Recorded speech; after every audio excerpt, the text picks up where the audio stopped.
No.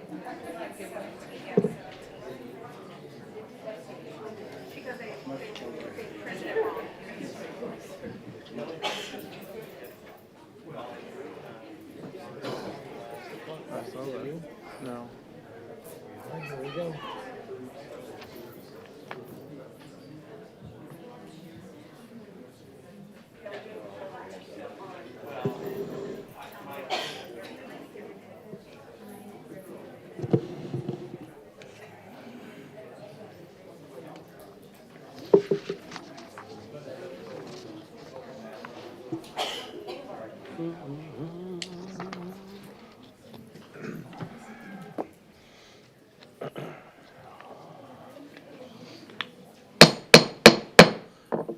Welcome to the December 6th City Council, Oldsmar City Council meeting. It is 7 p.m. I'm going to call this meeting to order.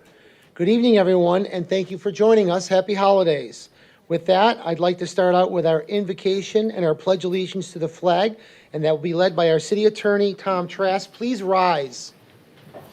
Heavenly Father, we seek blessings on the task before us. Bless our efforts with clear insight, our deliberations with wisdom, our work with clarity and accuracy, and our decisions with impartiality. We pray that our work this evening will find favor in your sight. This we pray. Amen. Amen. I pledge allegiance to the flag of the United States of America and to the republic for which it stands, one nation, under God, indivisible, with liberty and justice for all. Thank you, Tom. Our next item on the agenda is our Oldsmar Public Open Forum. Each speaker will be recognized once and will be limited to a 5-minute presentation on any subject except for items 3, 18, 19, 20, and 21. That is a public hearing. You can speak at that time. Please state your name and your address for the record. The open forum will conclude at 7:30 p.m. We're going to start with this side of the room. Would anybody would like to speak to council, come on up. Hello, my name is Melissa Colmo. I live at 301 Park Boulevard in Oldsmar, and I just want to take the time to thank Katie Gannon for jumping on a, I don't even know what to call it, but just when I asked her for help, she jumped on it. When I said there's a problem, we need better roadways, we need better walks to school, Katie jumped on it. She said, let me see what I can do. And it's already December, and we're already talking about safe routes to school today. And I just want to say thank you so much, not only for me, but for the parents that live in downtown Oldsmar, for the students that go to Oldsmar Elementary who need a safe route to school. So thank you so much, Katie. Your initiative and your tenacity on this project, I'm really, really impressed with. And this is the kind of tenacity that we need on all of our projects. So thank you so much. And I can't wait to hear about it tonight and to talk about it on Thursday. So thank you. Great. Thank you so much. Anyone else anyone else on this side of the room would like to speak to the council? All right. Anyone on this side of the room? Yes, come on up. Hi, my name is James Hummel, 132 Arlington Street, and I'd like to say that the fireworks at Oldsmar Days was spectacular, and I really appreciated that the city council is out with the general public. It shows that they care, and when I was walking home, I heard so many positive things that this city council cares about the citizens of Oldsmar, and all you people on the board should be thankful for what you do for us citizens. Thank you. Thank you very much. Thank you. Man, we're doing good tonight. Anyone else want to speak? Come on up. This is why we have tissues. All right, with that, I'm going to close the open forum. The next item on our agenda is our community minute, and that will be read by our city clerk, Ann Nixon. All right, so second Friday is Friday, December 9th from 6 to 9 p.m. and at City Hall East Lot, power up the golf carts. Grab the kids and check out this monthly event. You don't have to have a golf cart to go, and it's really a lot of fun. Featuring food vendors, card shows, and more. And then the Holiday Golf Cart Parade, Saturday, December 10th, at 6 o'clock at the library. Join grinning golf cart enthusiasts with decorated and upholstered carts for a holiday parade through downtown. Register now through Friday, December 9th, $5 fee per cart. To register, visit oldsmarrec.com or call 813-749-1152. And drumming circle. So calling all drummer boys and drummer girls. Friday, December 16th, 4 p.m. at the library. A unique interactive experience that features drums, bongos, tambourines, and more. It's the most fun you'll ever have, making lots of noise, open to all ages. It's free, but registration's required at oldsmarlibrary.org. And so, whether you wear your heart on your sleeve, knee, or neckline, it's that special time in Oldsmar with a lot of community events. Don't forget to visit our Facebook page regularly for more information. Thank you That's so all I have. much. Wonderful. Getting us in the holiday spirit. Absolutely. All right. Next item on our agenda is approval of additional new agenda items. Santa Claus gave us 11 tonight, so get ready. That's item 6, 11, 15, 19, 21, 23, 26, 27, 29, 31, and 32. Do I have a motion? So moved. How about a second? Second.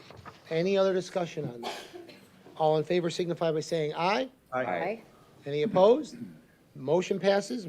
What a wonderful Christmas gift. Next item on the agenda is awards and recognition, and that'll be taken care of by our city clerk, Ann Nixon. Yay, this is my best part. Oh, I love this part. The first one is Oldsmar Fire Rescue Public Service Oath for Captain Brian Velez.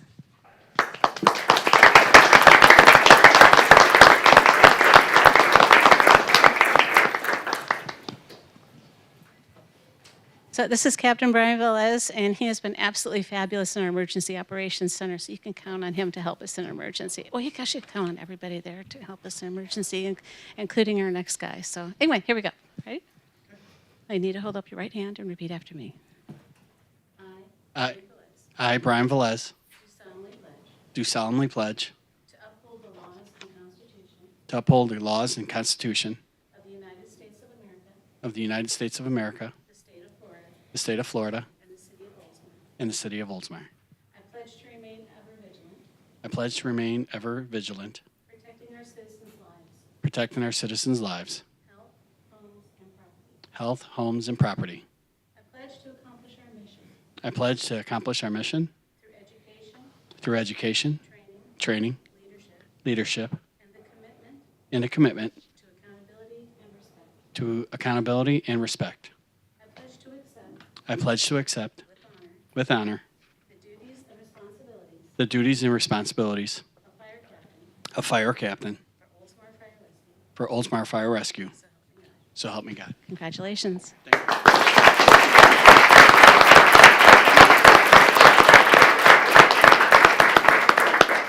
Next part, we have the pinning, which will be done by some family members, and you're going to introduce them. Okay. So the pinning will be by my youngest son.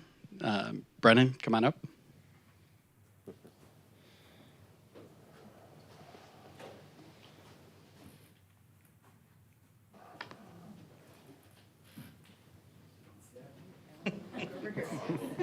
Oh, they're going both ways.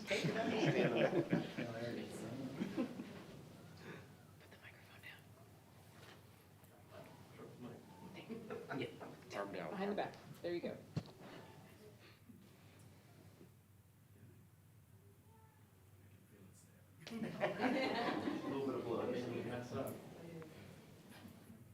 Take your time.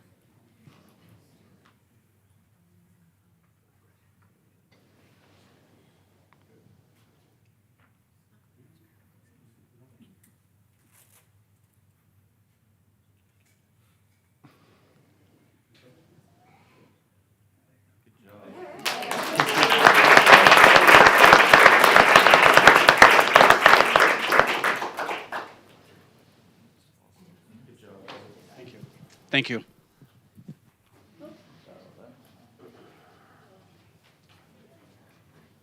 And our next oath is Oldsmar Fire Rescue Public Service Oath for firefighter paramedic Robert Reikovich. Did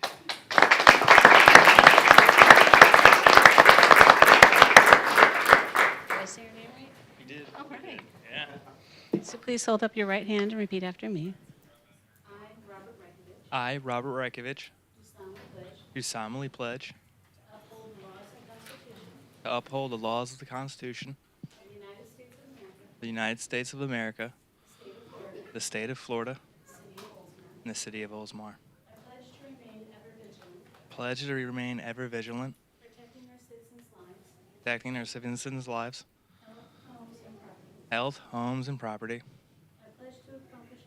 I pledge to accomplish our mission through education, training, and the commitment to accountability and respect. I pledge to accept with honor the duties and responsibilities of firefighter for Oldsmar Fire Rescue. So help me God. Congratulations.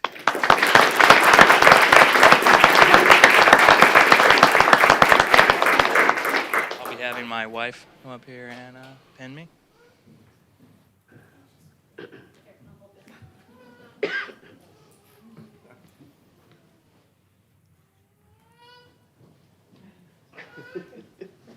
Bedtime, sorry about that.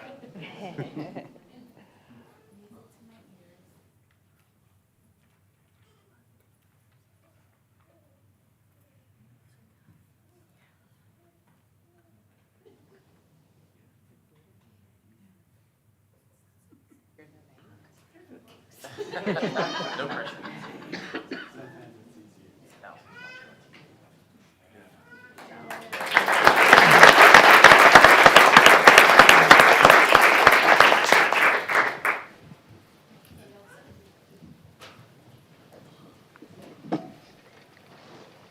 Thank you, Ann, and congratulations to both of you. Welcome to the team. We're looking forward to working with you. Next on our agenda is our Community Redevelopment Agency, and it's item number 3, and it's a public hearing, and that'll be taken care of by our city attorney, Tom Trask. Yep. Oh, me? Yes, thank you. Thank you, Mayor. Disclosing my primary residence is located within the CRA. I've already filed my paperwork actually with Anna this morning. So I filed the conflict of interest this morning. Thank you, Vice Mayor. All right. Would you like me to handle item number 3, Mayor? Yes, so the first thing on item number 3 is the public hearing, adopt resolution 2022-24, updating the CRA project list consistent with the FS 163, paragraph 3, and adopted budget. All right, this is a public hearing. So, thank you, Mayor. I'll go ahead and read that resolution by title only. I just want to remind you that on November the 15th, City Council authorized me to prepare this draft resolution updating the CRA project list consistent with Florida Statute 163 and the city's adopted budget. I'll read that resolution by title only. Resolution 2022-24, a resolution of the City Council of the City of Oldsmar, Florida, acting as the Community Redevelopment Agency, adopting a community vision and a community mission for the city-owned property along Tampa Road near City Hall, providing a list of anticipated projects within the community redevelopment area over the next 3 years, and providing for an effective date hereof. That was the reading of Resolution 2022-24 by title only. All right, thank you. City Manager, do you have any remarks? I do not, Mayor. Okay, is there going to be any staff presentation? There is not, Mayor. Okay, then we're going to move ahead. We're going to open up the public hearing for opponents for this or against. I'm going to open the public hearing. Tom, you want to handle that? Do we have somebody swear in? We don't need to swear anybody in. Anybody that wants to come forward and make a comment about this particular resolution, now's your time to do that. If you could step forward, state your name, please. Okay, with that, I'm going to close the public hearing. I need a motion to approve. So moved. Second. Second? Any other council discussion? No? All right, roll call, please. Councilmember Graber? Yes. Vice Mayor Buckman? Yes. Councilmember Knapp? Yes. Councilmember Gannon? Yes. Mayor Sareki? Yes. Resolution 2022-24, updating the CRA project list consistent with Florida Statute 163, paragraph 3, and adopted budget is adopted with 5 votes for and 0 against. All right, thank you very much. Next item on the agenda is item 4. Consider a revised site plan for an approved development agreement with Devin S. Rusnell LLC for the development of the city-owned property adjacent to the library, and further direct the city manager to host 3 public open houses to receive comments from the public. Okay. Thank you, Mayor. The city owns approximately 9.446 acres more or less of property, which includes the city library and other parcels between St. Petersburg Drive, State Street, East Arlington Avenue, located in the community redevelopment area. On October 6, 2020, the City Council authorized the city manager to enter into discussions with Devin S. Rushnell LLC for the purpose of negotiating a development agreement for the city-owned property with the intent of selling 6.2 acres of the parcel for the purpose of developing the site with a mixed-use development containing 82 residential townhomes, 18 of which have a live-work component. The city's land development code, sections 14.7, outlines the process for the negotiation and execution of development agreements. On July 19, 2022, the City Council approved the development agreement with Devin Rushnell. Since then, Devin Rushnell has submitted a revised site plan which represents a material deviation from the site plan attached to the approved development agreement. As a revised site plan contains material deviations and is part of the approved development agreement, a revised site plan will require the approved development agreement to be amended. In accordance with the Land Development Code, Section 14.7, the amended development agreement requires review by the Planning Board and approval by the City Council. In addition, the Land Development Code requires 3 public open houses at different locations and times. It is important to note that there are no changes to the previous essential development terms. The revised attached site plan reflects the following modifications. Number 1, all interior units, live-work units have no changes, are slightly modified to relocate the garage further under the unit to allow 2 covered parking spaces at each unit. This also moved the rear property line to the edge of the private roadway to create a 34 rear setback, 34 foot. Number 2, all units are now alley-loaded 2-car garages with front porches facing green spaces. The approved site plan contained tandem front-load garage units, which have been deleted. Number 3, the ditch along the southeastern property line will be piped and covered to allow for number 2. Number 4, a one-way secondary exit was added to State Street. Number 5, the main community green spaces increased in size from 9,378 square feet to 29,128 square feet. Number 6, a community building with additional green space was added to the northern section of the site. Number 7, the pool cabana was relocated to new green space further away from the abutting neighbors. Number 8, building 8 was relocated further away from abutting neighbors by an additional 10 plus feet. Number 9, the revised site plan would eliminate the need for one of the prior approved design exception or variance that related to the width of the tandem garages, as the tandem garages have been eliminated. The 3 previously approved design exceptions would remain. The first one, the driveway flares is shown on the revised site plan. The second one, setbacks to the driveways are as shown on the revised site plan. The third one, the promenade steps and the right-of-way meet the existing sidewalks for buildings 1, 2, and 3. Additional items of note include that the revised site plan has the same number of on-site parking spaces for guests, 46 spaces as the original plan. Number 2, the revised site plan utilizes the exact same architecture and renderings as the original plans. The carports are created by moving the garage door inward, but the footprint remains, and now cars are tucked under 2 car garages. Number 3, the overall site design plan layout, size, geometry, number of units, density all remains the same as the approved site plan development agreement. In accordance with the city's land development code, section 14.7, the essential terms and conditions will remain as previously approved and are in outline form as follows. The purchase price is $2.8 million for 6.22 acres. The city shall retain a 0.74 acre parcel adjacent to the public library. The developer's responsibilities include a performance bond in the amount of the cost of improvements. Number 2, payment of all applicable impact fees. Number 3, construction, landscaping, and maintenance of public space, including within the city's right-of-way along St. Petersburg Drive and State Street. Public space will include public art. Number 4, provision of access and maintenance easements as required for public utilities. Number 5, relocation of the city's water main to the west side of St. Petersburg Drive. Number 6, performance of all site due diligence, including but not limited to additional surveys and environmental assessments. Number 7, replat of existing parcels of land. Number 8, all site work, including but not limited to the demolition and relocation of existing structures. Number 9, buy into the city's stormwater system. Number 10, connecting to the city's reclaimed water system. Number 11, submission of a final site plan, including a signage and landscape plan through the city's formal review process. Number 12, obtain all required permits. Number 13, demonstration of concurrency and submission of concurrency test statement as required by the city's land development code. And number 14, demonstration of compliance to the town center code, including but not limited to the architectural design and pattern book. As this property is city-owned in the CRA, if this item is approved by the city council, the city will host 3 public open houses to present the revised site plan and essential terms to the public. City staff will create a list of the public comments received at the open houses for the city council's review and consideration. The open houses are scheduled to tentatively to take place on January 7th, January 9th, and January 10th, 2023.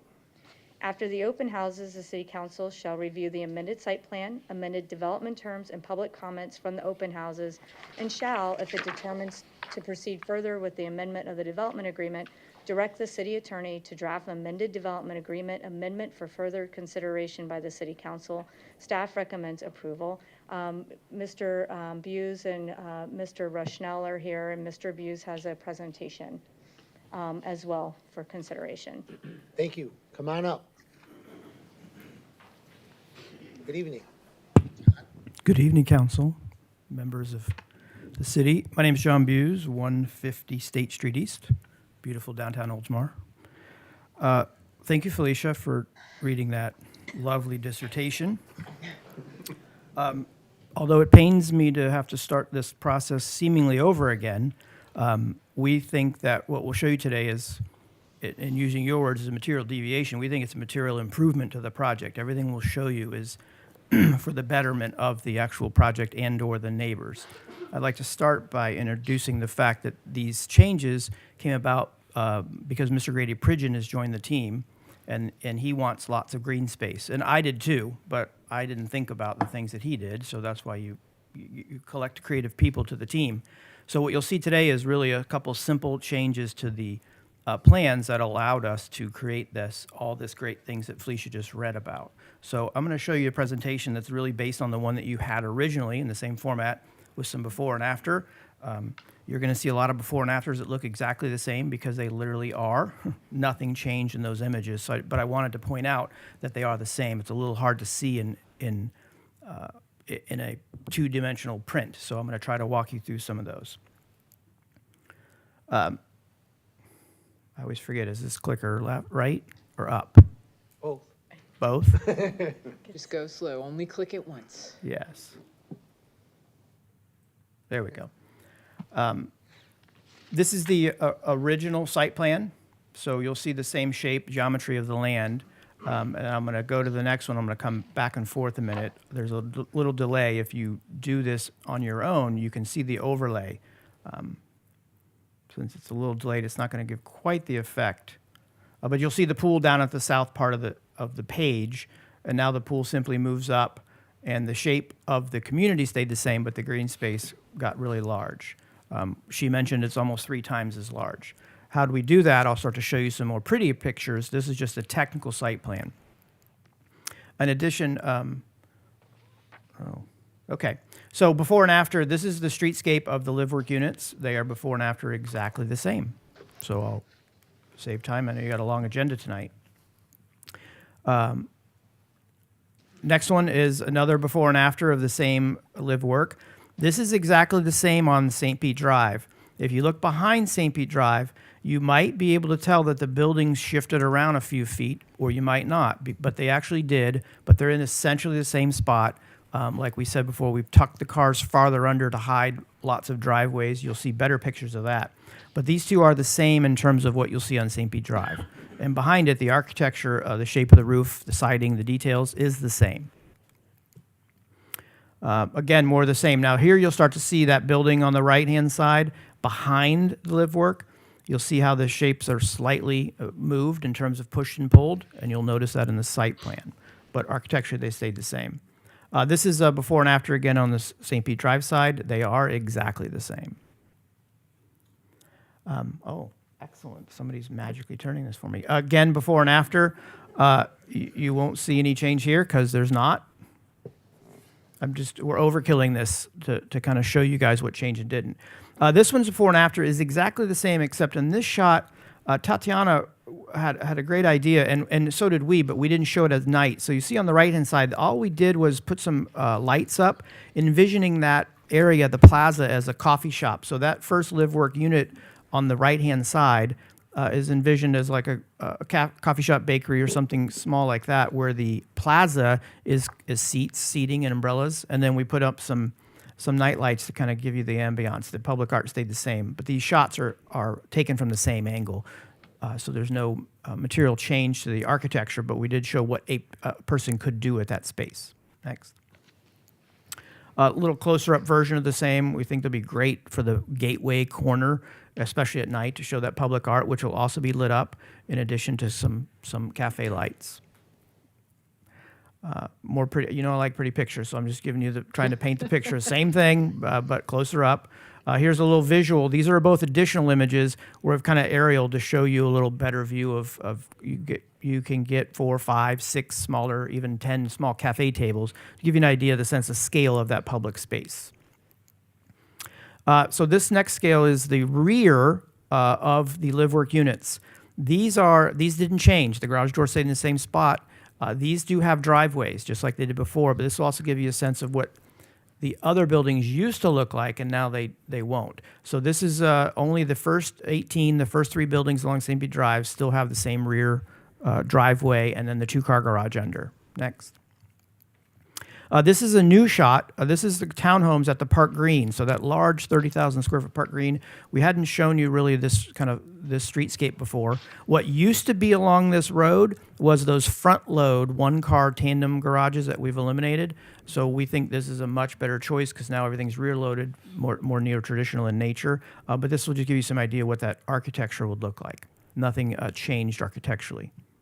Next slide.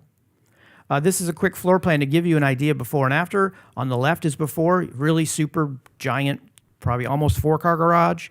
On the right, all you can see is we pushed the garage door towards the front of the unit, and now we have an oversized 2-car garage. It's still a very generous garage, but now we can park 2 cars literally under the carport and hide them from the streetscape. We think that's a better choice.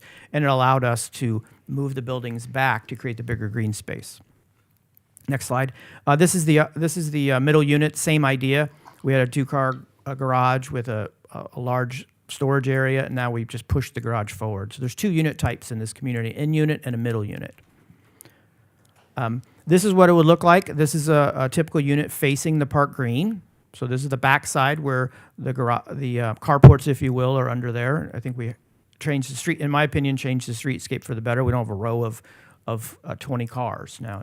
You'll see them tucked in. And there's not enough space between a car and the road to park another car. So we won't have, you can't park, you won't be tandem parking cars. There's not enough room by design. That was by the city's request. So you won't see that cars in the middle of the street. This is just another shot. These are the ones behind the future theater. Same idea. This is just a smaller 6-plex instead of 8-plex, but the same idea to show you some different visuals. Next slide. This is a before and after where you see the streetscape at St. Pete Drive. Behind, I'm just showing you these units have moved slightly because we moved them closer to the street to get that green space. But from visual, it might be hard for you to tell that they moved. And it's true, it's hard to tell, but they did move. Again, same idea. On this side, you can start to see behind the live-work units. On the left, before, that long row of buildings back there was pushed towards the property line by the ditch. And on the right-hand side, you can see the building has moved forward, and now there's a road behind it.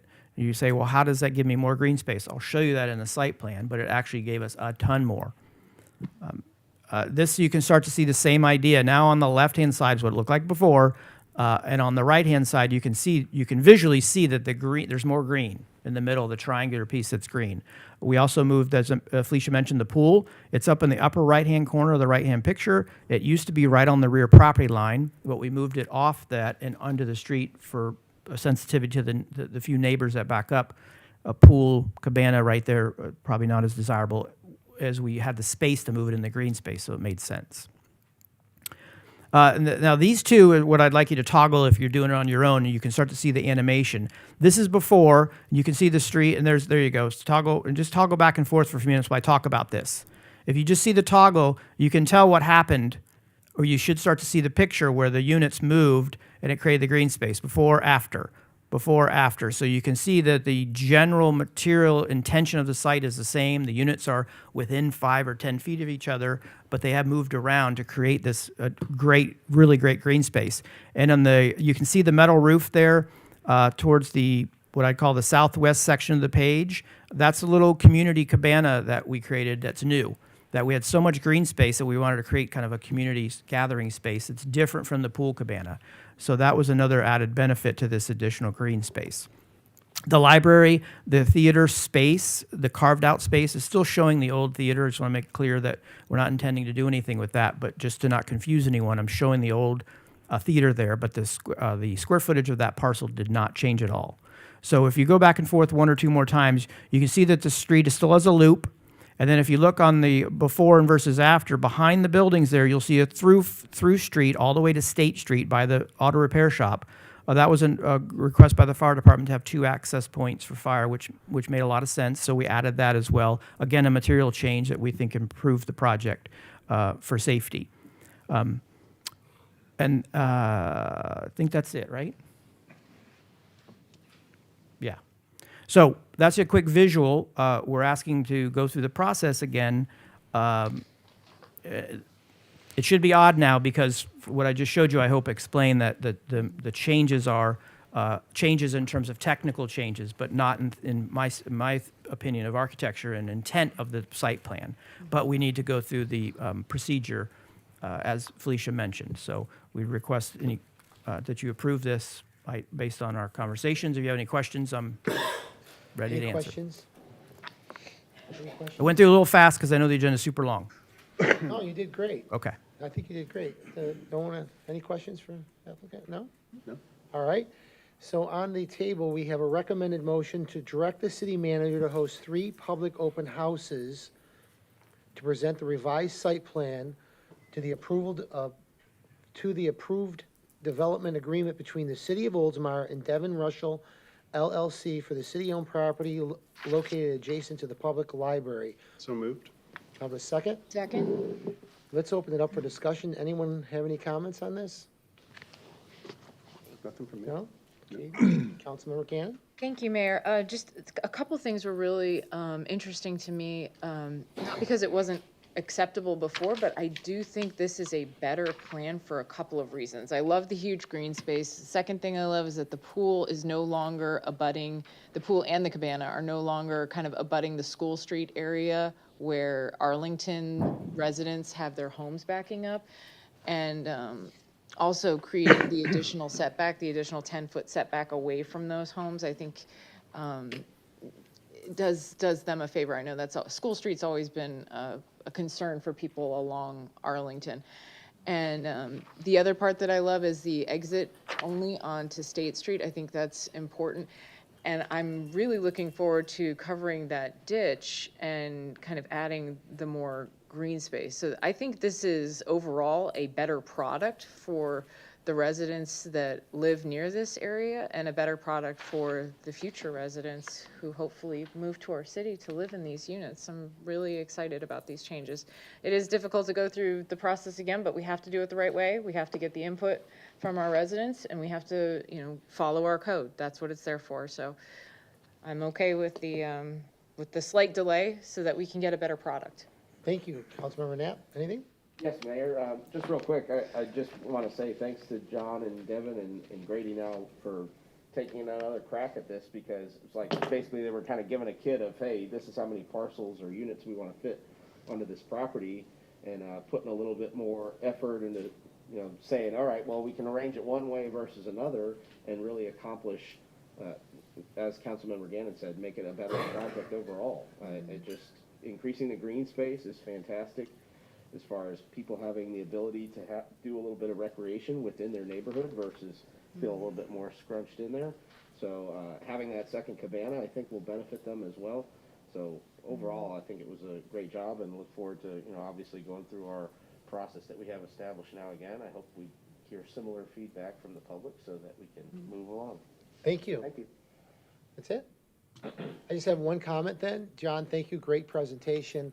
As Councilmember Knapp just said, we have to go through that 3 open house process.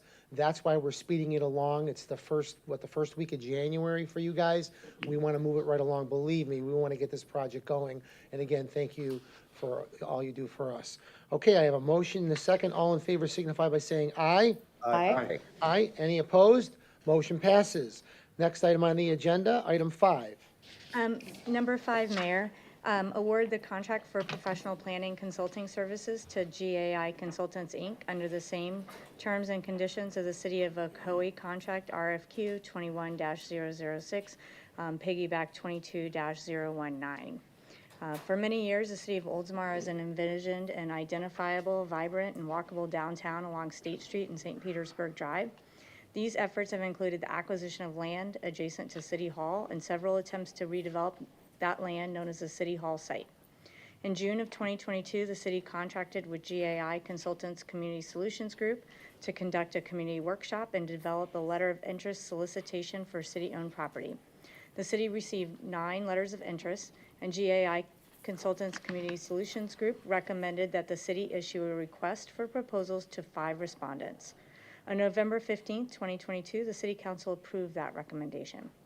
This agenda item seeks the consideration of additional work order to GAI Consultants to proceed with the development of the formal request for proposals and to assist the city in the evaluation and selection of such. This includes a work session with the City Council to refine intentions for the site based on the LOI responses and prioritize key components necessary for inclusion in the request for proposal. The budgetary impact, the contract will be awarded for an amount of $55,000 with up to $2,000 for direct expenses for a total not to exceed amount of $57,000. Appropriations are currently available in the Community Redevelopment Agency Fund. Staff recommends approval. Okay, I need a motion to approve. So moved. A second? Second. Any other discussion on this item from anybody? I think GAI is doing a great job for us. Yeah. It's a win-win. Excellent facilitators. Yeah. I think this gives us the really strong consultant work that we need to structure this process. So there's lots of transparency, lots of input and opportunities for us to be guided along the way here and kind of refine this process. I agree. All in favor signify by saying aye. Aye. Aye. Any opposed? Motion passes. Item number 6. Item number 6 is to schedule, oops, sorry, Ann. I'll keep going. Yeah, you go ahead. Schedule a work session to refine the council requirements for development of city-owned property located adjacent to City Hall. The following days and times were presented for City Council's consideration: January 10th, January 12th, both at 2 o'clock. The location will be at the council chamber. Mr. Mayor, I checked with council members, and it looks like January 10th at 2 o'clock would be the best date. Absolutely perfect. I need a motion to approve. So moved. Second? Second. Any other discussion? January 10th, 2023, 2 p.m. See you there. All in Everybody's invited. favor? Yes, everyone is definitely invited. All in favor signify by saying aye. Aye. Any opposed? Motion passes. Next item on our agenda is our consent docket, and that will be read by our city clerk, Ann Nixon. Item number 7, approve minutes of the November 1, 2022 council meeting. Item number 8, approve minutes of the November 15, 2022 council meeting. Item number 9, approve payment to legal counsel for services rendered November 1 through November 28, 2022. Item number 10, approve awarding purchase of 2023 Chevrolet Tahoe to National Auto Fleet Group doing business as Allen J. Fleet Sales under the same pricing, terms, and conditions of Sourcewell contract number 091521 CC 22-005. Item number 11, approve awarding purchase of a Ford F-350 pickup truck with a utility body to National Auto Fleets Group doing business as Allen J. Auto Fleet Sales per the same pricing, terms, and conditions of Sourcewell contract number 091521 CC 22-005.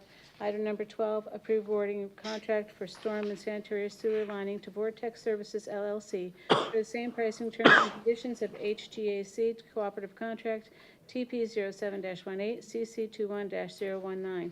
Item number 13, approve awarding purchase of an aerial Quint fire apparatus to Rosenbauer South Dakota LLC under the same pricing terms and conditions as the Sourcewell contract number 113021 CC23-008.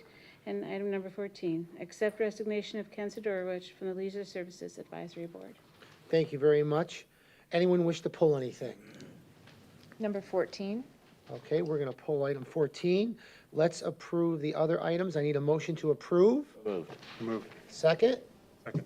All in favor signify by saying aye. Aye. Any opposed? Motion passes. All right, Katie, item number 14. Thank you, Mayor. I just wanted to pull item 14, which was to accept the resignation of Ken Sidorowicz from the Leisure Services Advisory Board.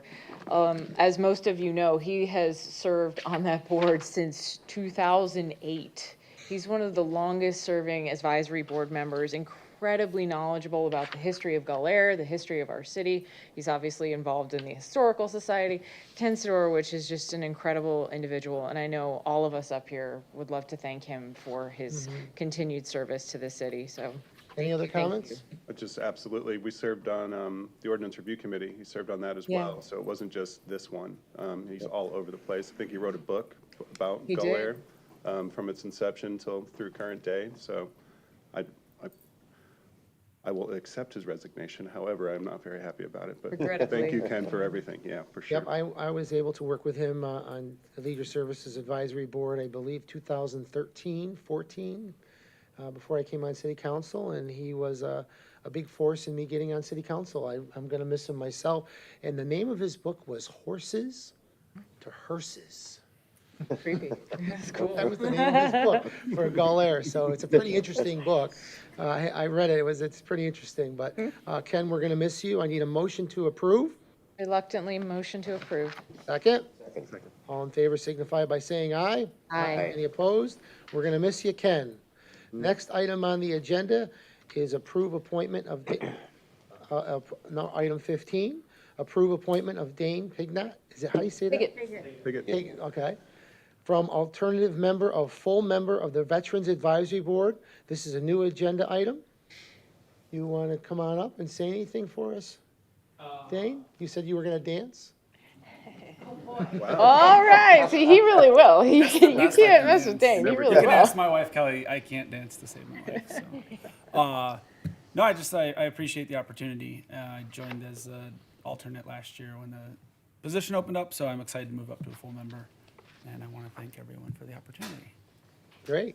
Thank you so much, Yeah, Jane. thank you. Save your And many reason. thanks to Connor and Kelly as well. I know your family very, very, very much supports our first responders and Oldsmar Fire Rescue and the fire rescue departments across the county. You guys are an incredible family. Thank you. Thanks. All right, wonderful. We look forward to working with you on the Leisure Service Advisory Board. Congratulations. All right. Thank you. Oh, veterans. Sorry about that. Motion, motion to approve the appointment of Dane Piggott from alternate member to full member of the Veterans Advisory Board. Second. All in favor? Any other discussion? All in favor signify by saying aye. Aye. Any opposed? Motion passes. Item 16. I don't believe Pam is here, but approve appointment of Pam Armalo from alternate member to full member of the Leisure Services Advisory Board. That's where I got it from. I need a motion to approve. So moved. Second? Second. Any other discussion? All in your favor service. signify by saying aye. Aye. Any opposed? Welcome aboard, Pam, to full-time. Pam. Item 17, presentations of roadway safety initiatives. Daniel Simpson, our public director, will take care of that. Thank you, Mayor. I just wanted to add that the City Council established priorities for fiscal years 22-23 and 23-24. This included enhanced safety, roadway safety for all modalities, including safe routes to school. City staff has been working on strategies to achieve this priority, and the presentation will provide an update of those related initiatives. Prepared everything but the plug.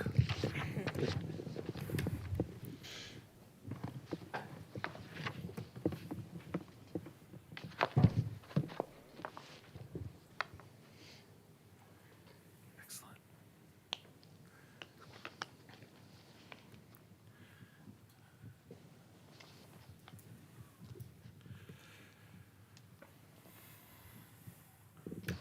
Can we maybe push this back a couple, hold on. There you go. Tatiana's a pro at that, you know. I'm just saying.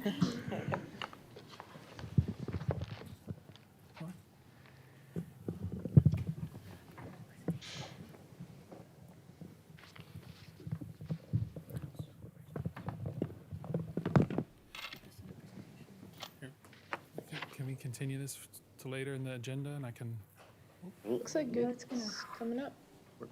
Kicking in. Take your time.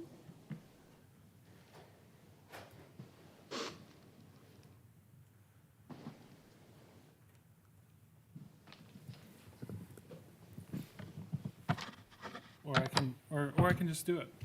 You ready? Maybe Tatiana's computer? Pictures or- aren't that great. Here we go. Hang on. Here Oh, comes the hero. hang on. Hang on. Hang on.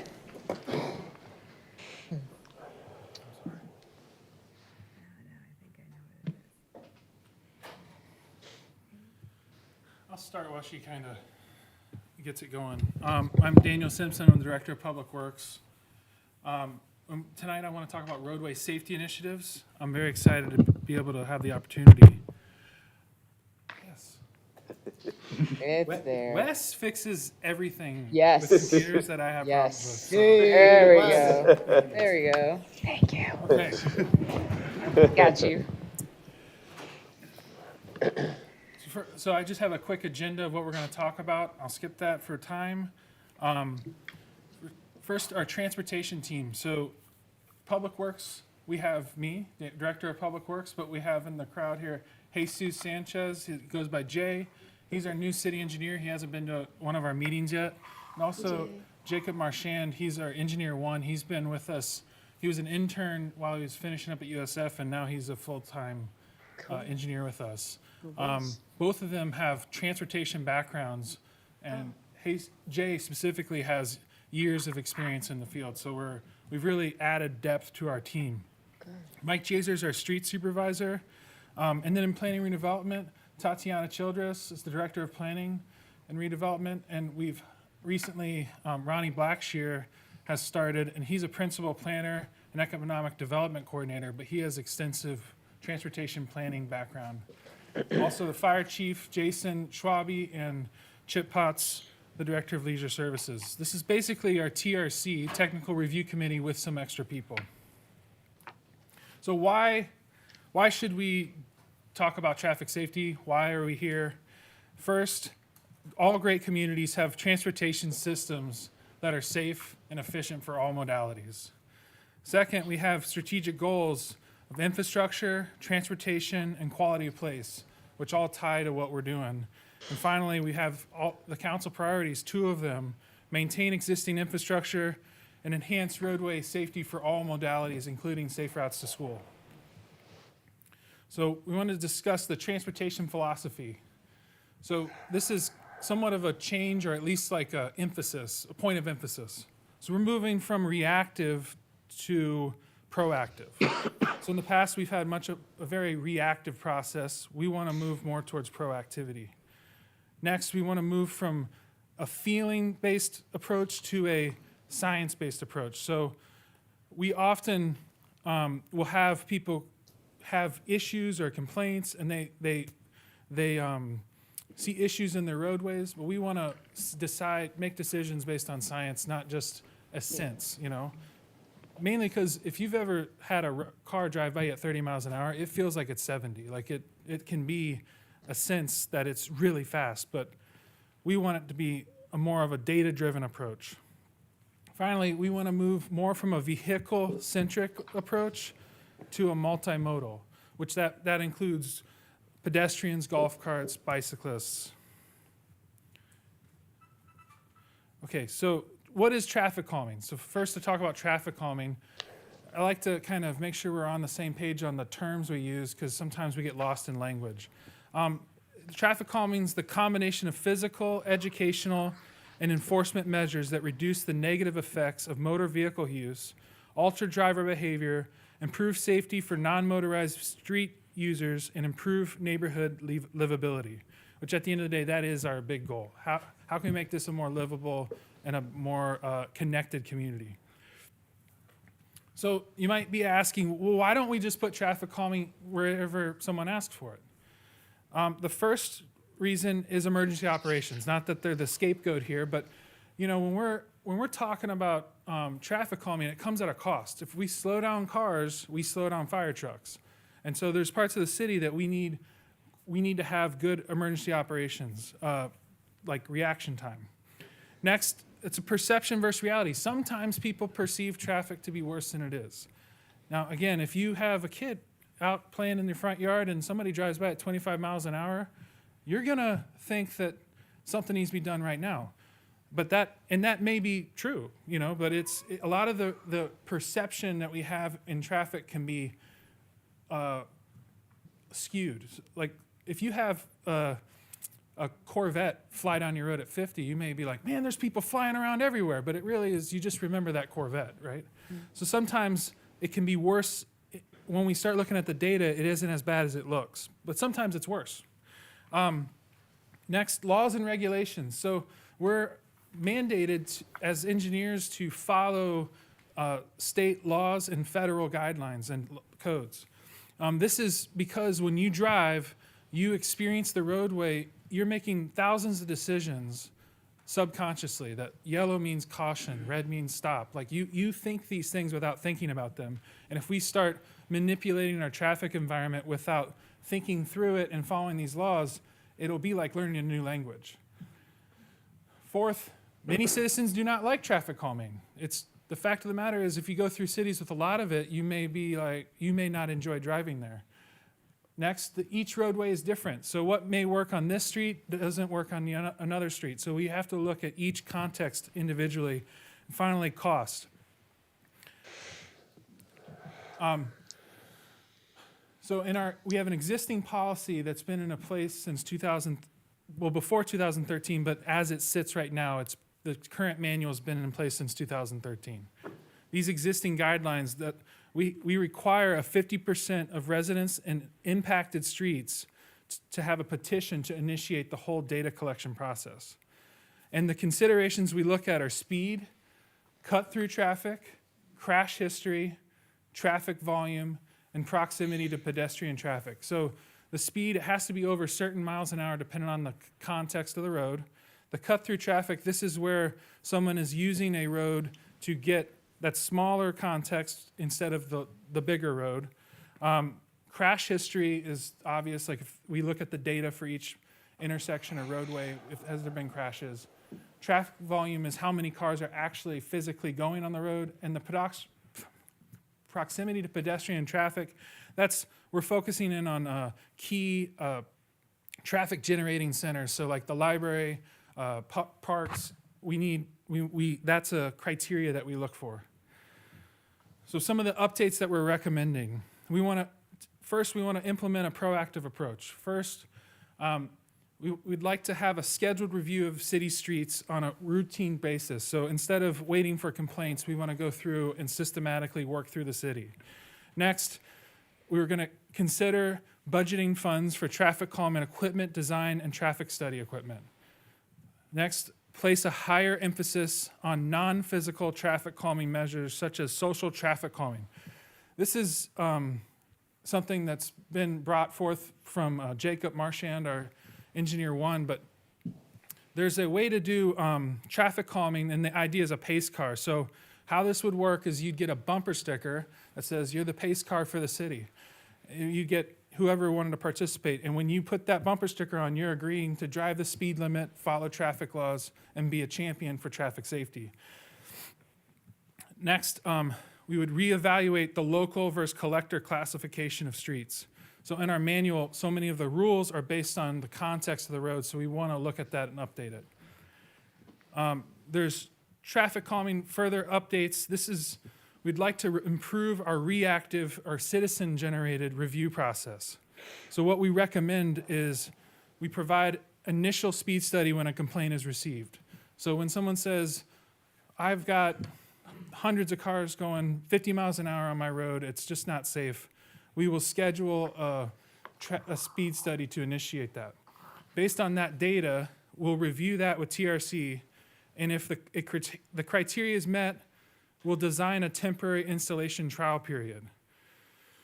Next, we would notify all the affected citizens of the temporary installation and what we're planning to do.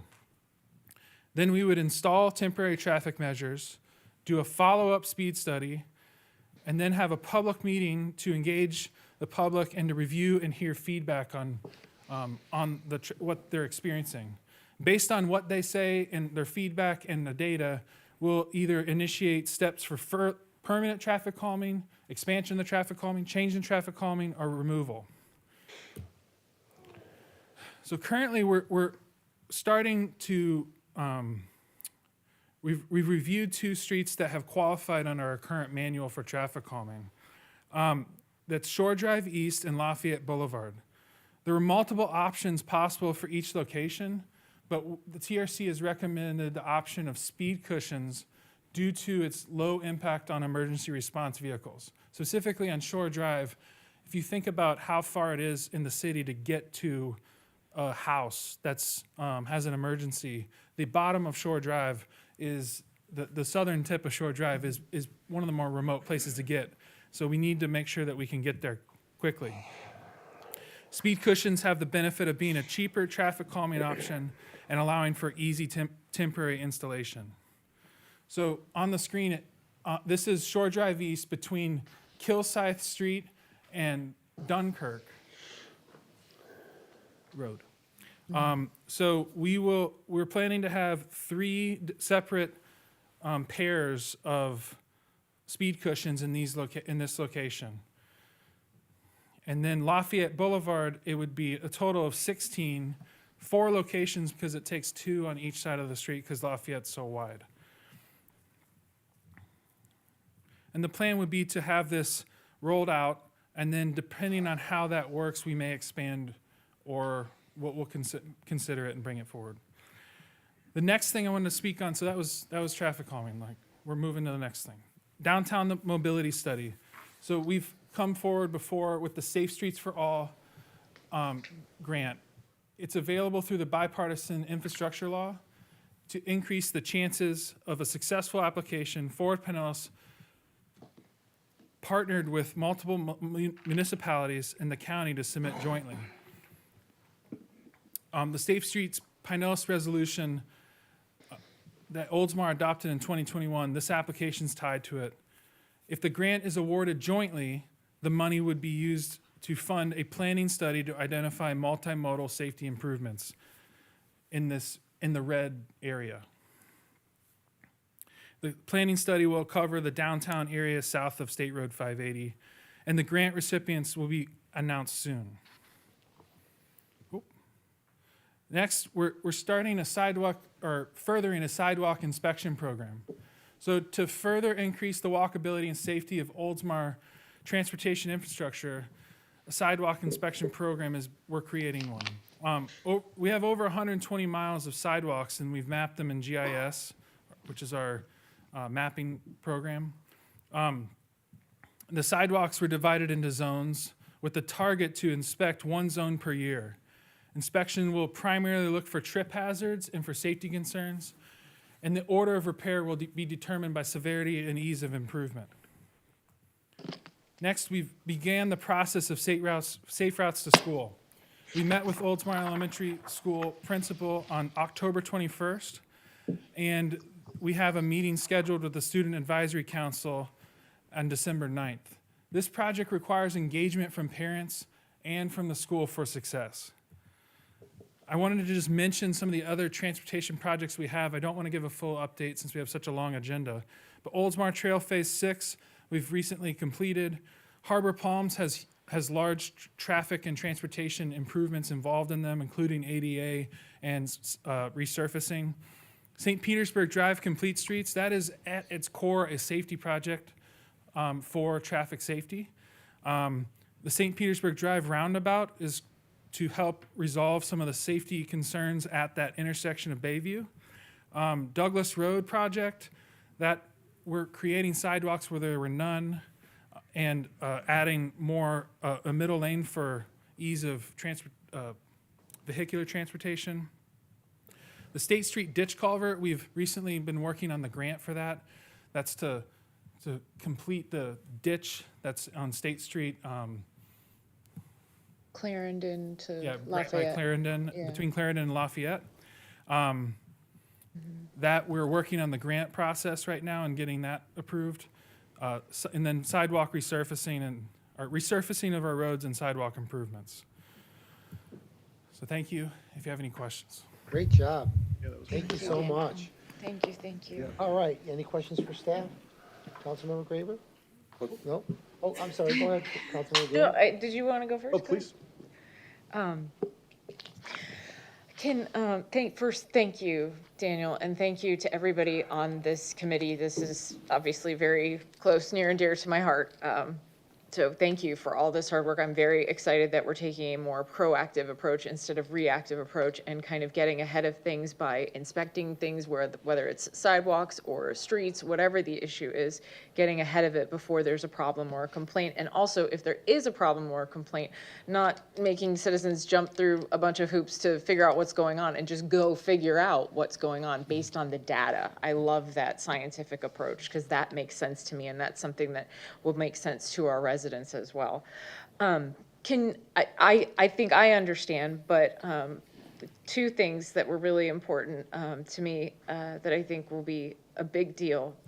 You mentioned speed cushions on Shore, South Dunkirk to Kilsyth, and on Lafayette. Can you help us understand what a speed cushion is? I think I know what it is. It's like a speed bump with like lanes, sort of, for safety vehicles.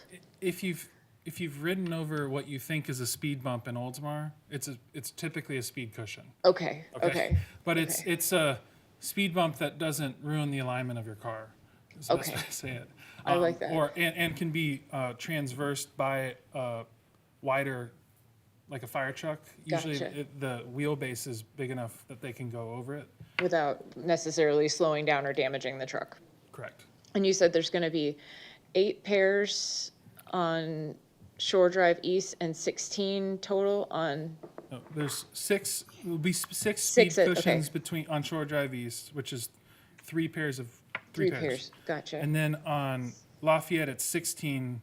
It's 4 locations, but each location needs 4. And I'm so excited to see them mapped there on either side of Spruce Street, which is where people often approach to cross the street and go over into the park where the Oldsmar Organic Community Garden is, pickleball, the dog park, everything down that way. So that's absolutely fantastic. The sidewalk inspection, you said that there'll be zones. How many zones were there again? We have 10 zones. 10 zones, okay. And when you say inspection, do you mean literally like walking the sidewalk? So for example, let's say we picked zone 1 for 2023.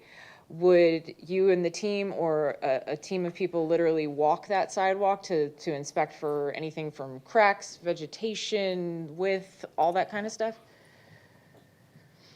The details of exactly what we would do are being worked out. Okay. With that said, I envision us walking every street. Something like that. I mean, Okay. we would be looking for trip hazards and for blockages of the sidewalk. Yeah. Obviously, broken panels. Yeah. But things that we can correct, and we would Right. create a list. And what's important is that we want to create lists and resolve the problems, but Yes. we can't be better inspectors than we are at solving problems. Right. So we need Right. to kind of make sure that we can tackle what we can reasonably complete. Right. And that would probably be based on, as you mentioned, kind of triaging the situation, because some of our sidewalks in the downtown area are probably older than the sidewalks in the Forest Lakes area based on when the developments were built, right? Yes. I mean, we would, in a general sense, we have an idea based on complaints where our most damaged sidewalks are. Very true. So we kind of know where we need to start and prioritize, but yes, it would be based on the age, so that we can, Kind of like a number of because older factors. sidewalks have gone through their useful life usually, you know. True. Sort of like this citywide street resurfacing projects that we do. Okay. I have a million more questions, but I won't take up any more of your time. Thank you very much to you, everybody on the committee. Thank you, Felicia. Thank you so much for getting ahead of this. I really appreciate it. All right, Councilmember Knapp, you have any questions? No questions, no. All right, anyone else? Just traffic cushions, we have them on Winter's Way, just to give an example. Okay. When you were driving Yeah, and out the back Oldsmar way. Sports Complex, yeah. At the sports complex on Winter's Way. And just so we know, the proactive, we're going to check out the sidewalks. It's also, we still have the reactive, hey, my Yes, sidewalks, absolutely. my sidewalks Yes. here. I just Right, want to make sure that point was specifically clear. It's not, we're trying to do one a year, so it'd be a 10-year process, but then I guess we'd start back over at zone one or reevaluate after that 10 years. I'm not sure if we're still working all that out. That's my understanding, or at least my guess, my best guess. Well, sure, we want to respond to critical.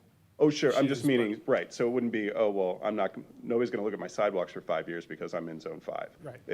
Of course, we're still gonna come out and look at the sidewalks. This is just another one of those layers of, we wanna make sure we're being out there and knowledgeable of things and looking at it before it becomes a problem. I just wanna make sure that was stated.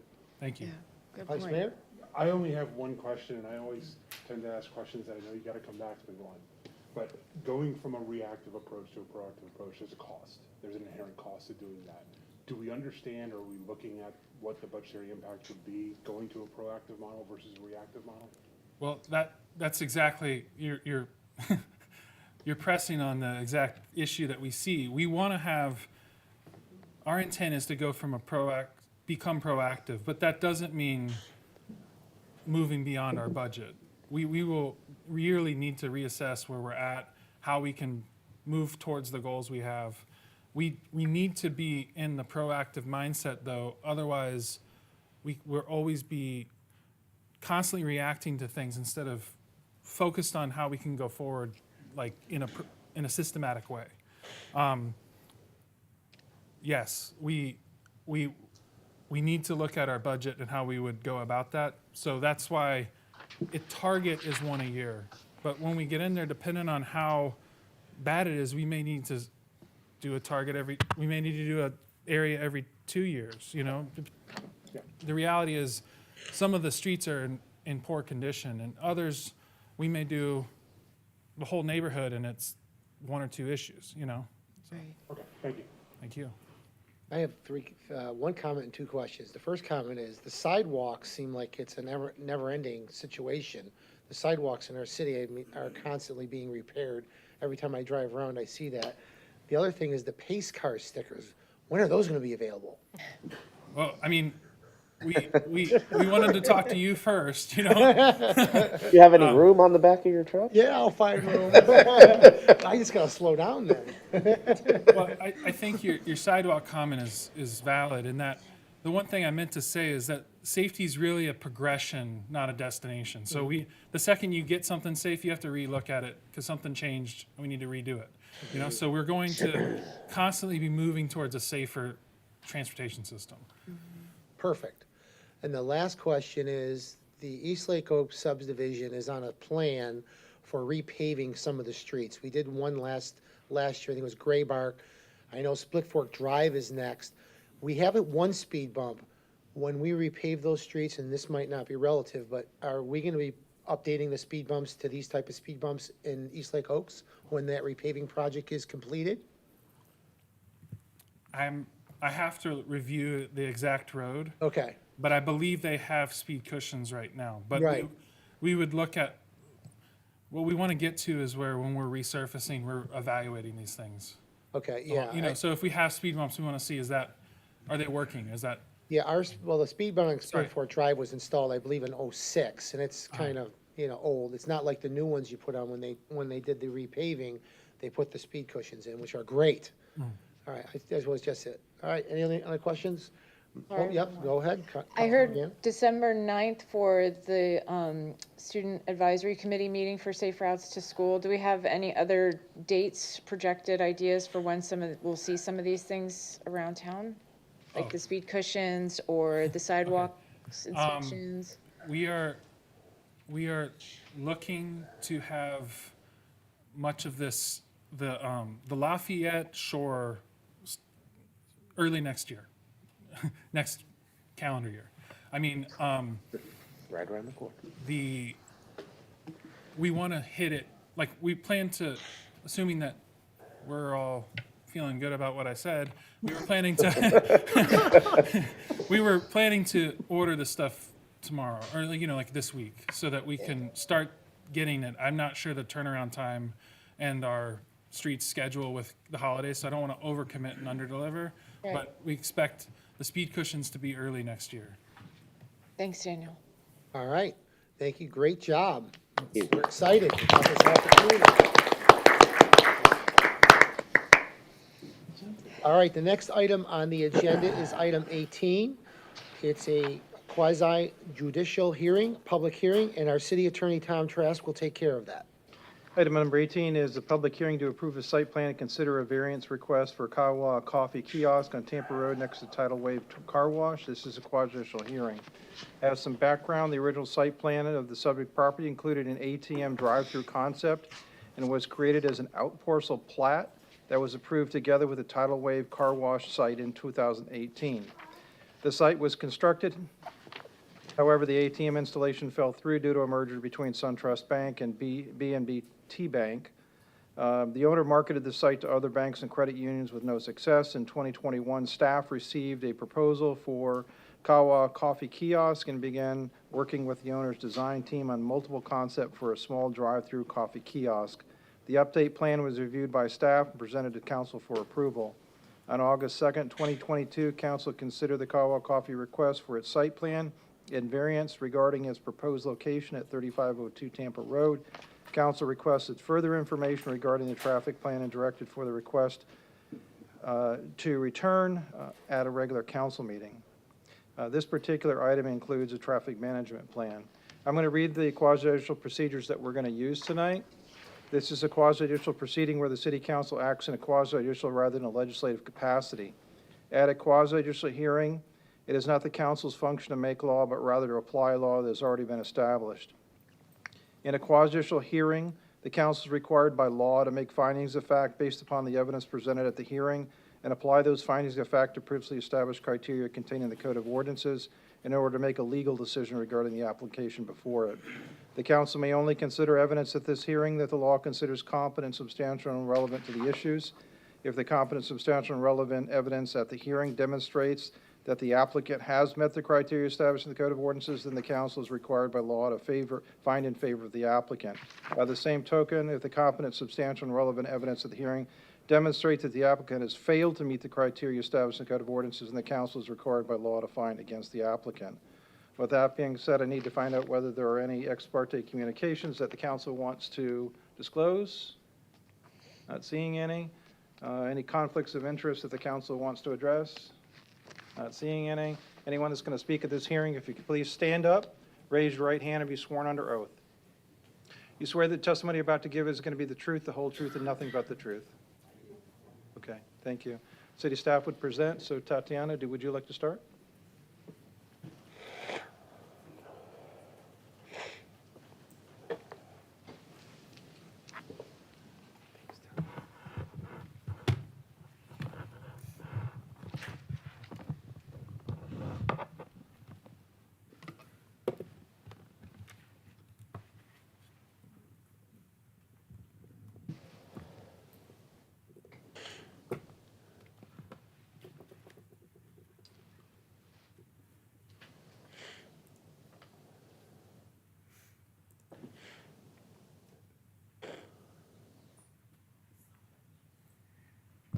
Hello, Tatiana Childress, City of Oldsmar Planning and your Development Director.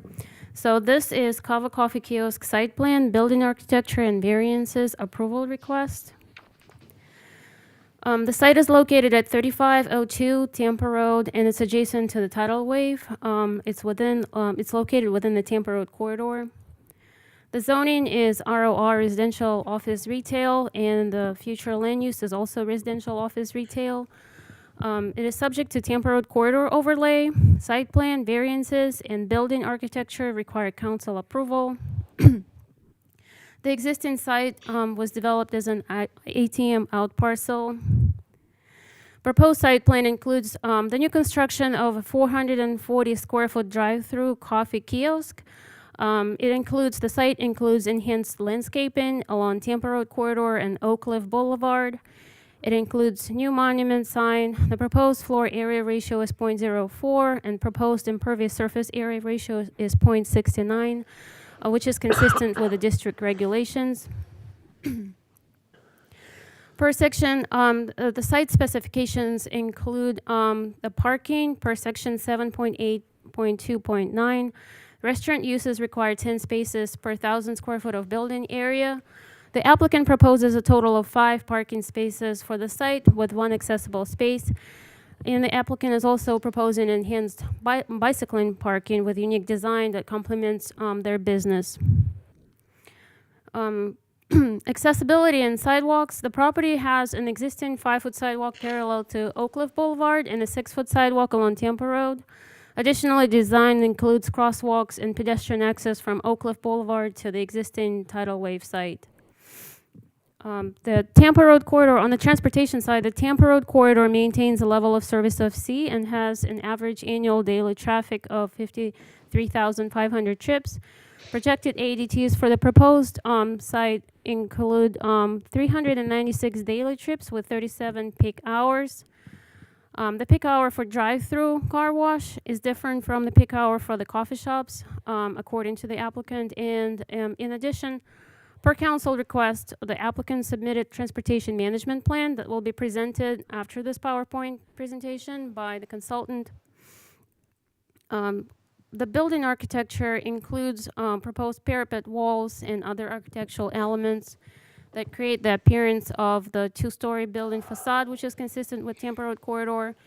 And the building also provides a cohesive pattern of acceptable earth-toned and muted colors.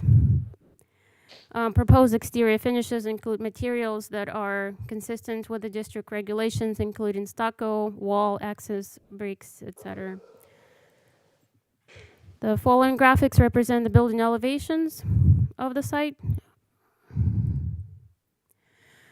This request includes 2 variances, and the first variance is to decrease landscape buffer along Oak Cliff Boulevard from 15 feet to 10 feet.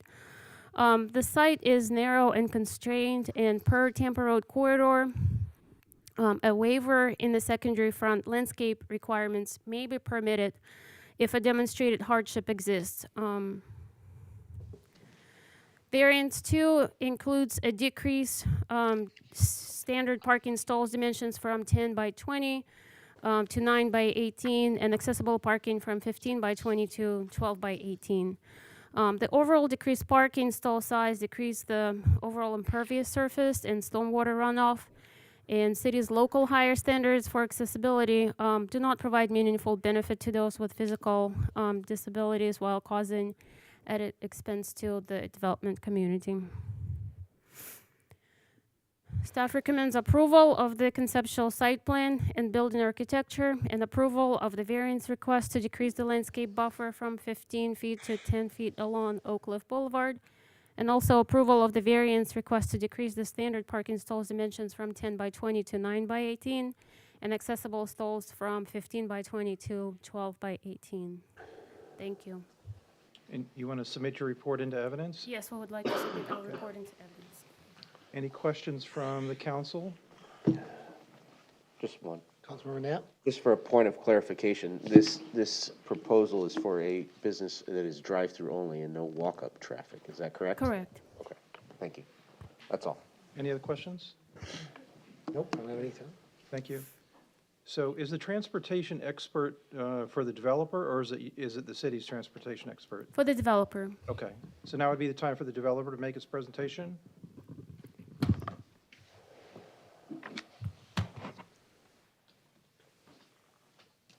Thank you, Tatiana.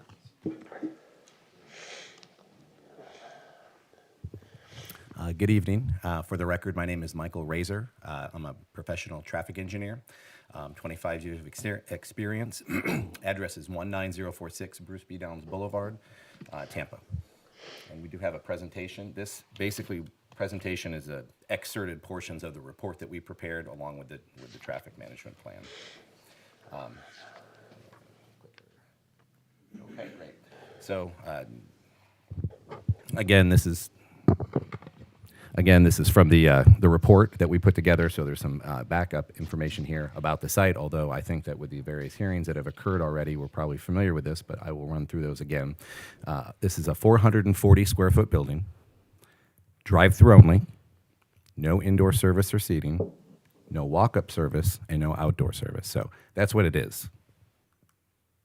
What it's not is a Starbucks.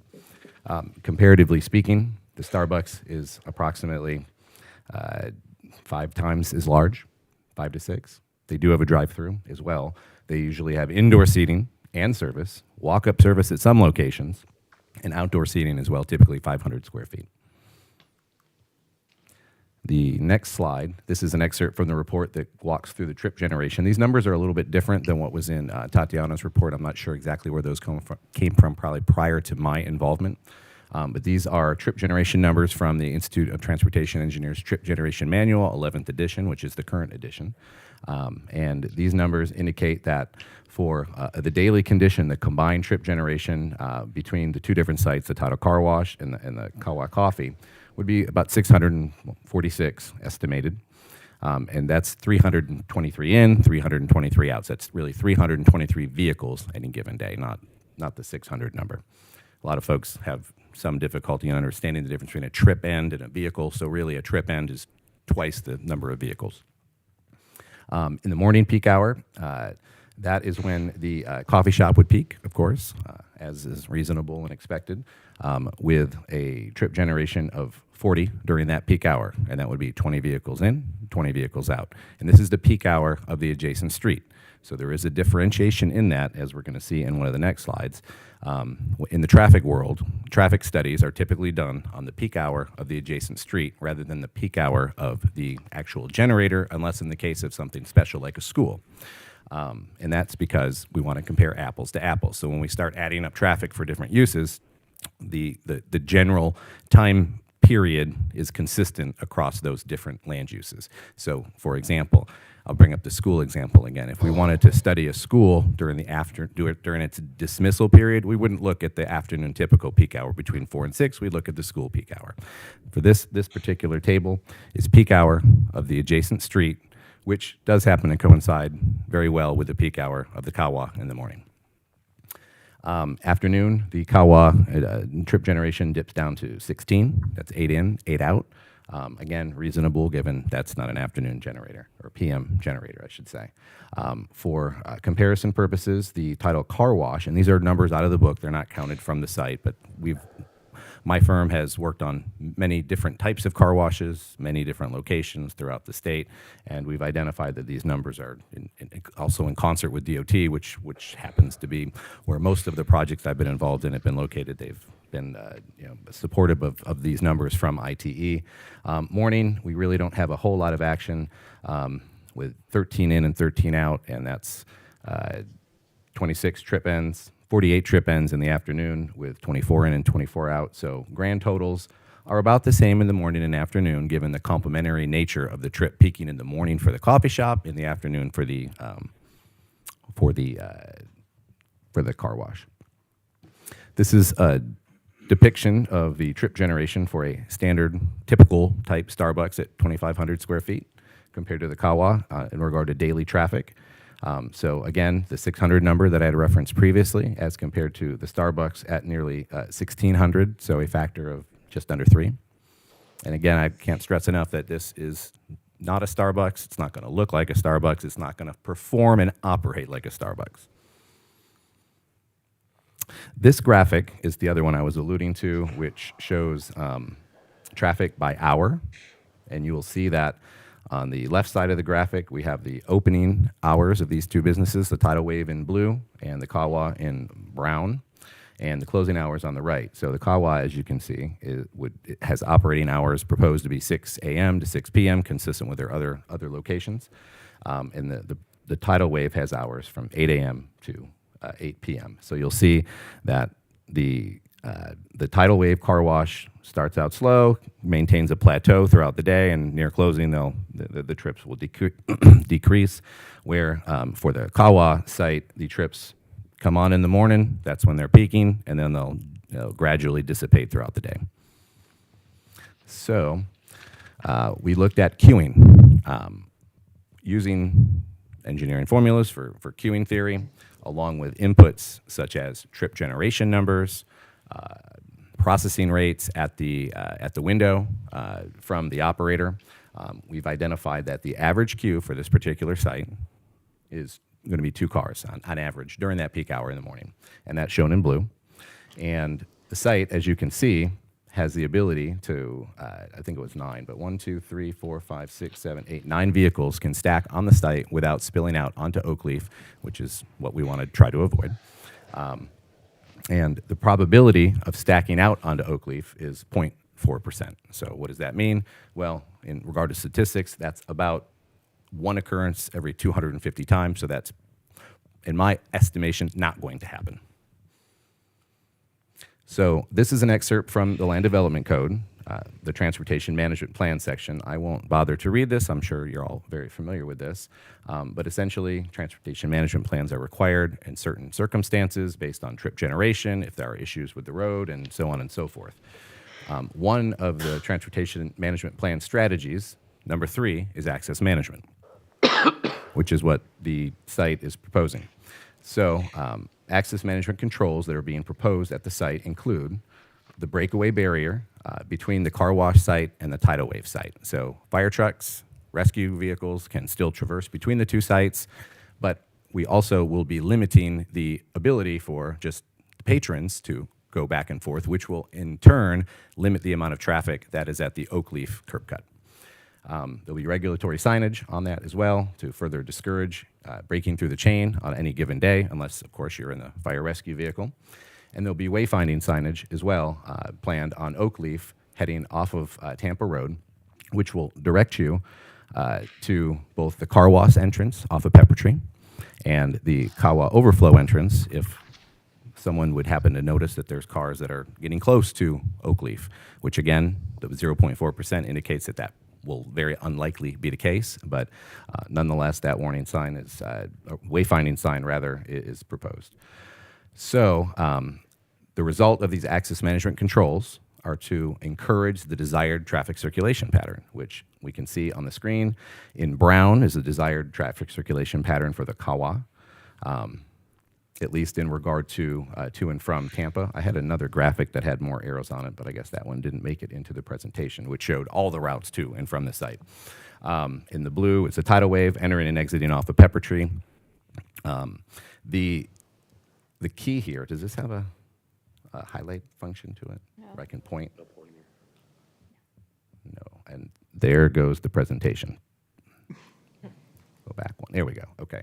So where the gate, or the chain rather, the breakaway chain would be located between the 2 sites is generally, if you recall the site plan for Kawa, it would be the bottom left corner of the Kawa site, kind of where the brown line makes a bend on the southeast or southwest corner of the building.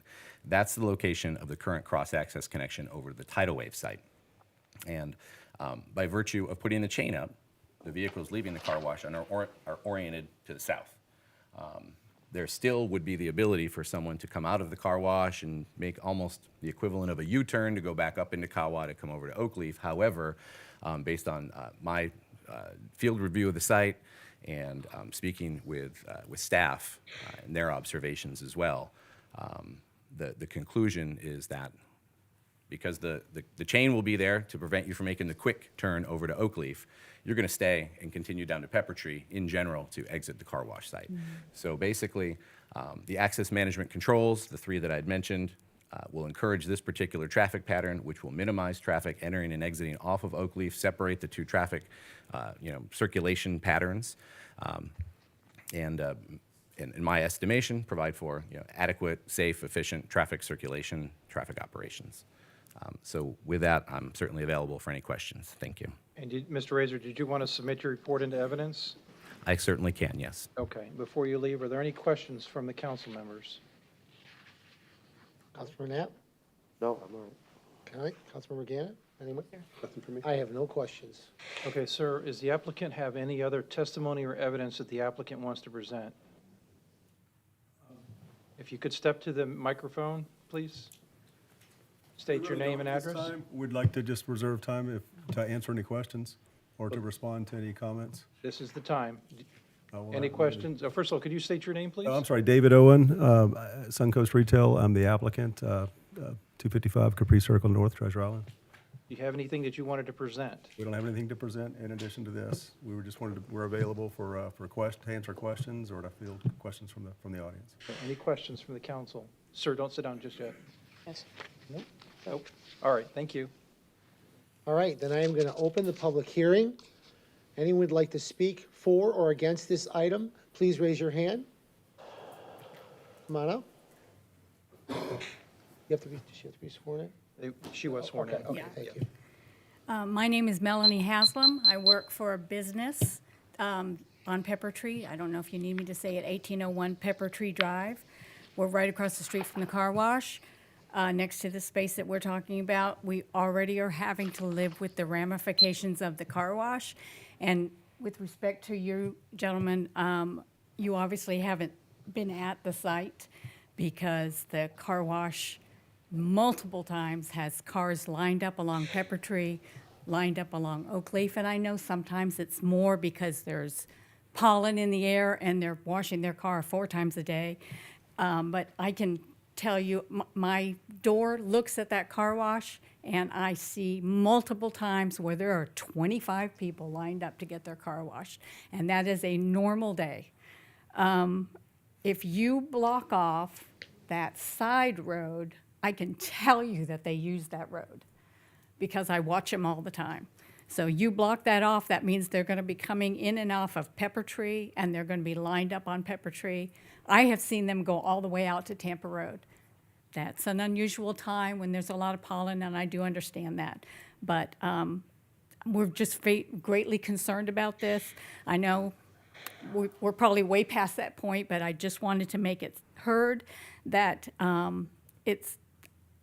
I can't tell you, I think there's going to be death.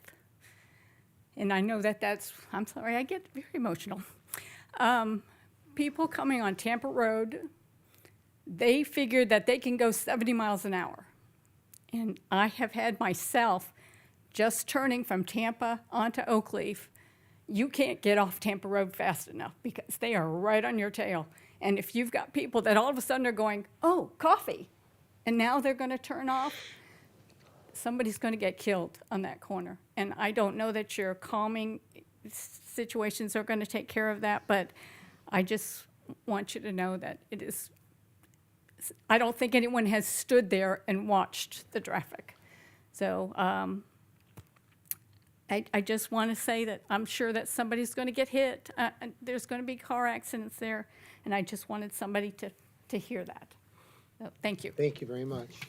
Anyone else like to speak on this item? Oh, hold on, James. Carol, come on up. Okay, good, because I want to agree with everything she said, because I Name live at... and address. Carol Jones, I live at 1702 Split Fork Drive.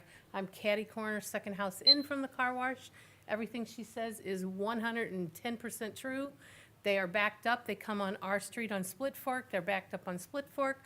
You try to make a right turn, they come out of the car wash. They don't care where you're from or where you're going, they're going to hit you. They get backed up onto Tampa Road to go to the car wash. They go to the car wash, they come out there, and they don't stop coming out. They come right across on Oak Leaf to make their left turn to get back to Tampa Road. Everything she says is true, and when they come off of Tampa, they fly through, and you know it too. They do not stop at the stop sign. They fly both directions through the stop sign 4 ways. There have been accidents. We have sheriffs that sit in front of my house and go after them as often as they can. It's a mess as it is now. It's going to get a lot worse. And I'm like her, I don't know that there's anything that can be stopped at this point, but Starbucks, they're at least in a parking lot where you can park, or you can go around to a car, or you can go around to the drive-through.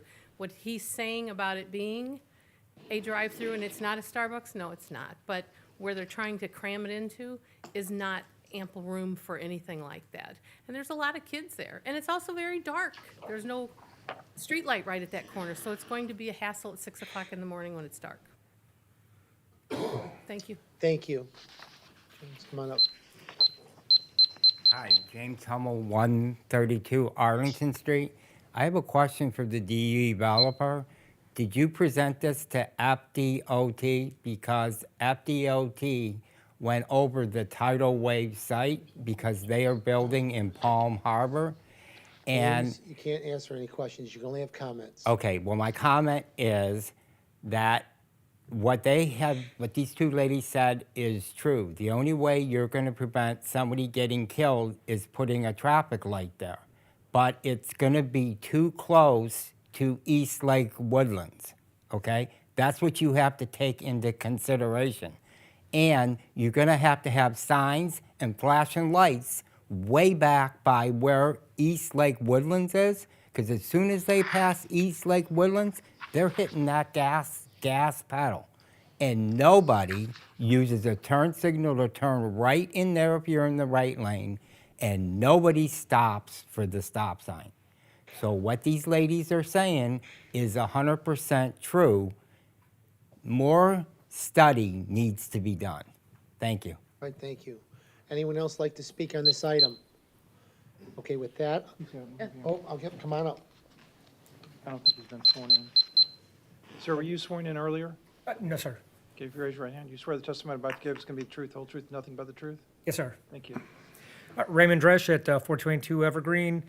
And as you look at the traffic flow that comes in and out, as you depart off of Oakleaf, you can only turn right onto Tampa Road. Therefore, of the 600 cars that are coming through are going to be navigating through the neighborhood through Pepper Tree, of which does have speed bumps or speed control on them. However, it is a predominantly residential area. It is not designed to house to handle the additional commercial traffic that is already backed up and even going the other way onto Split Fork. Secondly, as you depart from the community, the slope of the roadway, as you try to leave Oakleaf and enter onto Tampa Road, constantly wet from the car wash, you cannot get traction. And if you're not getting hit pulling into the neighborhood, you're going to get hit leaving the neighborhood, because when that light at Curlew changes, it is off to the races. Thank you. All right. You have one more. Come on up. Yeah, I'm going to swear in. I've not been sworn in yet. Okay. If you could raise your right hand. Swear the testimony about to give is going to be the truth, the whole truth, and nothing but the truth? Yes, sir. Thank you. I just wanted to say. Name and address, please. Oh, Sarah Piggott, 1652 Gray Bark Drive. I would encourage that it be open to walk up traffic. So I think everyone's concern in the neighborhood, I am a neighbor of this area, and I think the traffic is a big concern, but we love coffee and we will walk there and drink it. And so if you want to reduce traffic, I don't understand why you would have a bicycle rack that looks really cool if we can't walk up and drink coffee there. Why would I ride my bike there if I can't walk up? So give us a place to park our bikes. Let us walk our dogs up. You don't have to have seating or anything, but I would recommend that you serve the residents of East Lake Oaks and Harbor Palms and all of them. We will welcome your Java, but we will reduce your traffic if you let us eat that way. All right, thank you. Anyone else like to speak? All right, with that, I'm going to close the public hearing. Would the applicant have any closing statement?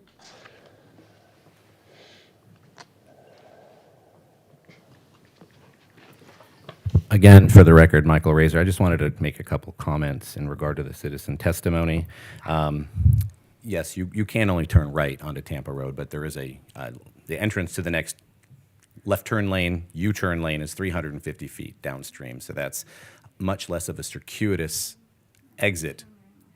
No, it's actually farther. It's a traffic light. You have to go all the way to the traffic light now. I've turned into a private community. Private community, East Lake Oaks. Yeah, I'm looking at it now, and if there's a no U-turn sign There is there, a no I could be. U-turn. There's a no U-turn sign? They just Okay, put well, up about then, Four no then, U-turns. I thought I was gonna have a good answer to this here. So we're at 1,900 feet to the next U-turn opportunity using the state road system. The other item that I wanted to comment on was that there was a lot of the citizen comments had to do with items that I didn't see when I was out there, which was a mid-afternoon on a typical day, the backing up and whatnot. I'm sure there's times when the car wash is busy. It's probably not going to be at 9 in the morning. On top of that, there was a discussion about fast vehicles moving at 70 and blowing through intersections and whatnot. And I would just like, this is a great tie-in for y'all to just remember what your Public Works Director had indicated in the previous case, perception versus reality. We will see one vehicle that's speeding, and we will think everyone is speeding. So with that, I'd like to turn it over to David, and unless you have any further questions for me. Thank Okay. you. Hey, David, would you mind answering the question, the one applicant mentioned about the bike rack and not being able to walk up and buy coffee? Yes, we had agreed not to have a walk-up window in conversation with staff. We don't have any parking for a walk-up window, but we are obviously required to have a bike rack that we were going to put in. We are open to the idea of having a walk-up window if that's what the city council would prefer. We're also open to not having a walk-up window if that's what city council would prefer. Okay. All right, any other questions for applicant? Mayor, I got one, and maybe if the traffic guy could come back up, sorry.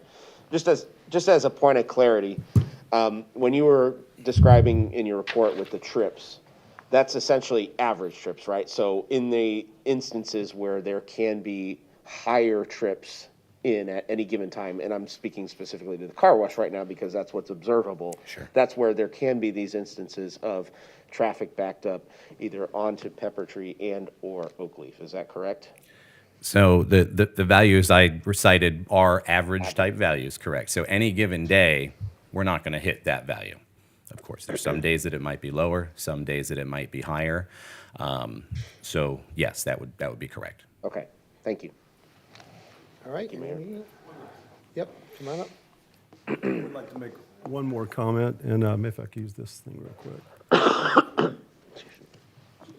From this site plan, you can see it. The internal driveway between Pepper Tree and Oakleaf really acts as an overflow stacking for both businesses. So people do come, they do come around Pepper Tree and enter for the tidal wave and come in. Obviously, if that's filled up, they have the option of entering through Oakleaf and coming down. It provides another, 8 to 10 car stacking. Similarly, and we're even proposing to put signage up, if the Kawa is for somehow stopped, backed up, and they can't pull into the Kawa, we have signage that says overflow. They can pull down to the Pepper Tree, turn right, and then there's room for another 10-car stacking before they get into the queue on that direction. That's by design, and it's a cross-access two-way. Okay. Thank you. Mayor, can I ask a question? Sorry. When I'm looking at this and looking at the AM, PM traffic peak reports that you presented, I see like a perfect storm on a Saturday morning. I'm a member of that car wash. I've been there on a Saturday morning, lining up at 8 o'clock in the morning, and they're already on Oakleaf, right? Adding the coffee shop at 8 o'clock on Saturday morning, casual coffee drinkers on Saturdays, I just think it's going to add to that perfect storm on that Saturday morning. So that's my concern. The other concern I had was, Well, these are just questions. Yeah. You'll have the opportunity Okay. to discuss the application once all the evidence has been received. so my question to that is, have we looked at Saturday traffic, or was that just Monday through Friday?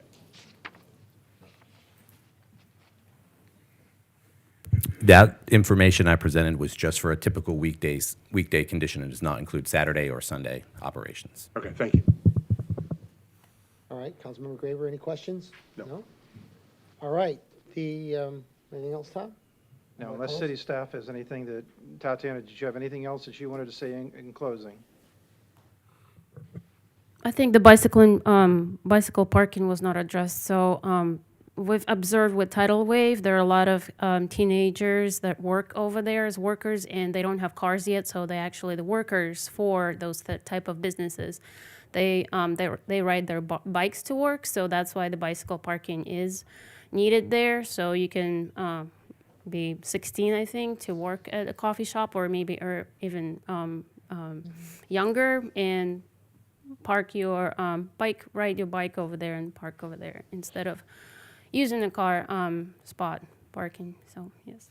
So the biking is for employees. Correct. All right. Close? Yes. All right, I'm going to close the public hearing. The motion is approve the site plan and variance request for Kava Coffee Kiosk on Tampa Road next to Tidal Wave Car Wash. Do I have a motion to approve? So moved. I have a motion, how about a second? Okay, I have a motion and a second. Let's do discussion. Let's start with Councilmember Gannon. Thank you, Mayor. So the evidence that I have before me, based on the traffic study that's been done, that we requested, the additional access plan that we requested, and the recommendation of city staff, based on all of this, is to approve, along with the two variance requests regarding the parking stall spaces and the setback requirement. And I understand our residents' concerns. I also believe that should those concerns become data, reality, that we will do something about it. However, according to what I see in front of me, the project as proposed meets our code. We do not own the property, and it is zoned for this use. Councilmember Knapp.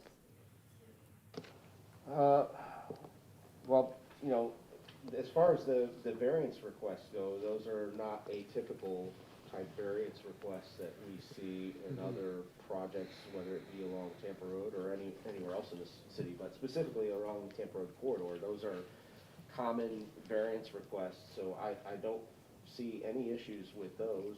And as far as the site plan overall, I get it that they're essentially, the applicant is trying to make the best use of the size of the property as it is.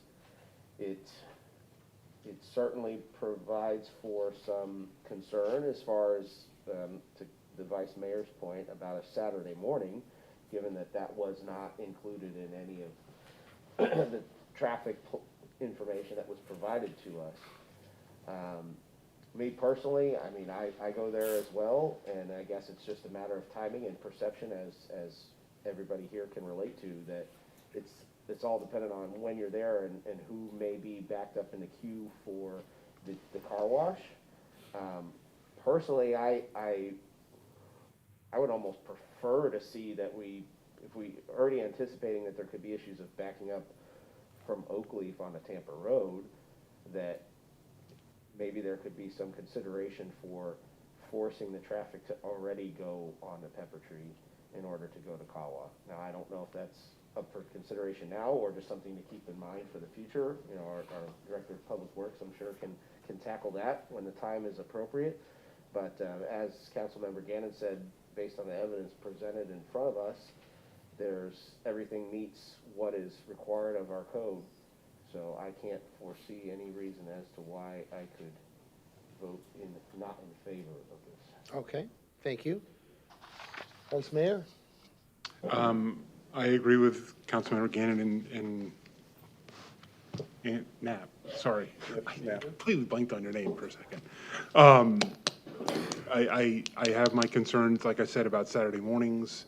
There are other concerns, but it's when you think about the labor market and what happens when two people call out, is now their queuing time going to extend? These are all hypotheticals that are just to think about, but you know, what's going to happen that day when 3 people call out, they get 1 person in the store and traffic's backing up all over the place. So per the hearing, it meets code. I have no problem there, but I'm going to reserve my rights for the concern about the traffic concerns. All right, Councilmember Graber. Nothing from me, thank you. Okay, I just have one comment. I wish you mentioned in your presentation that the drawing that is up here on the screen, there is a different one in our book. I wish that would have been here for the people to see it, because it does explain the ingress, outgress a little bit better in that drawing. The one concern I do have, and I mentioned this to the city manager today in our meeting.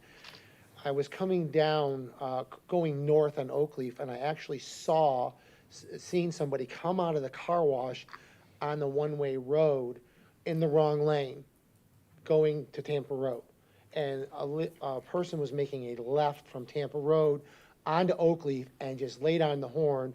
This poor guy turned his car around right away. He was going on the one way, and I mentioned that we're gonna need the wayfinding signs that you're mentioning.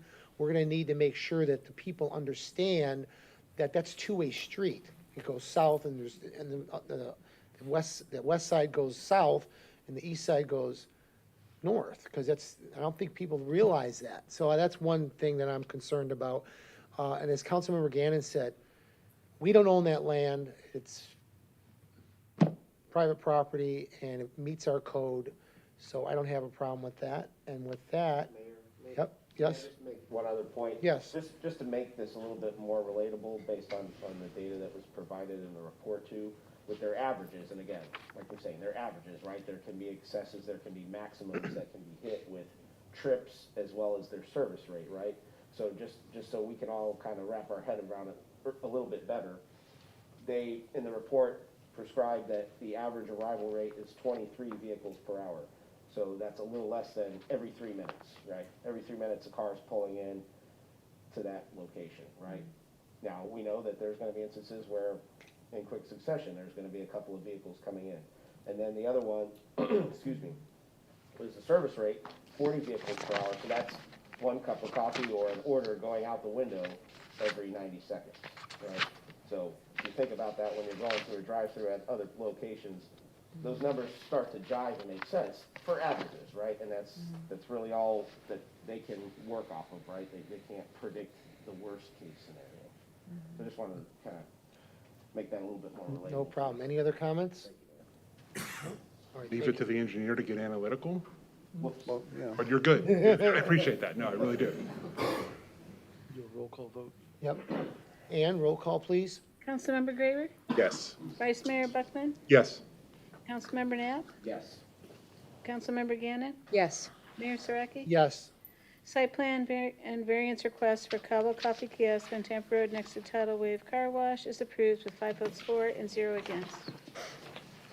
Okay, next item on the agenda is also a public hearing, and that'll be handled by our city attorney, Tom Trask. Thank you, Mayor. This is a public hearing to approve a modified site plan and consider a variance request for the Oldsmar Chick-fil-A restaurant. This is a quasi-judicial hearing. As some background, the owner is proposing a minor site plan modifications by expanding the existing drive-through lane to dual lanes for the existing 4,430 square foot fast food restaurant located in the Tampa Road corridor and the ROR Residential Office Retail Zoning District.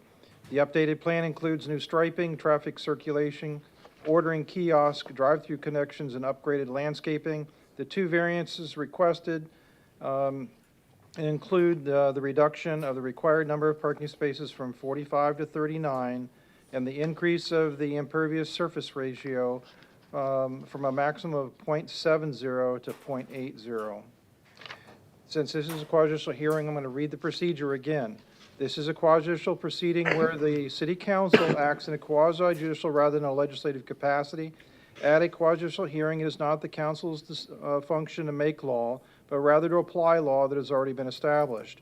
In this quasi-judicial hearing, the council is required by law to make findings of fact based upon the evidence presented at the hearing and apply those findings of fact to previously established criteria contained in the Code of Ordinances in order to make a legal decision regarding the application before it.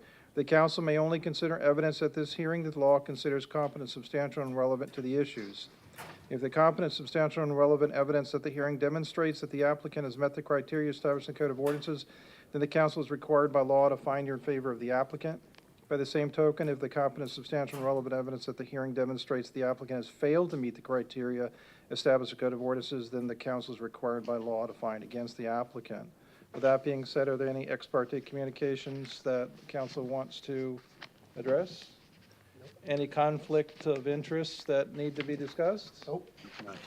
Okay, with that being said, since it is a quasi-judicial hearing, I need to swear in everyone. Tatiana, you've already been sworn in. Anyone else? Stand up, raise your right hand to be sworn under oath. You swear the testimony you're about to give is going to be the truth, the whole truth, and nothing but the truth? Okay, so we'll go ahead and have staff make a presentation. Tatiana?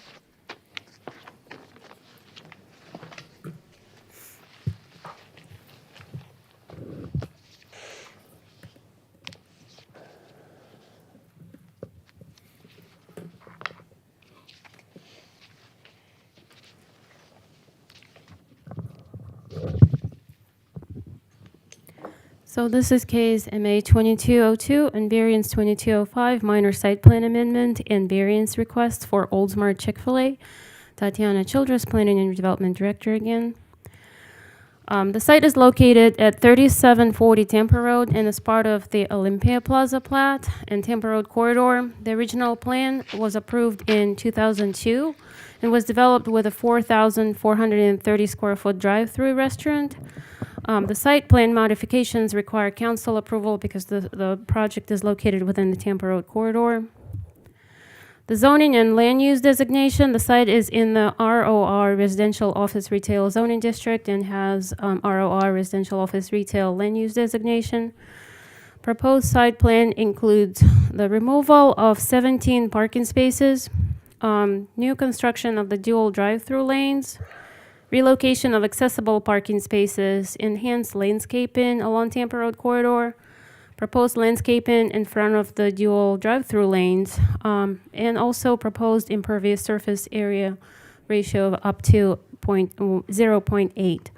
The ROR district permits maximum ISR of 0.07, which requires variance.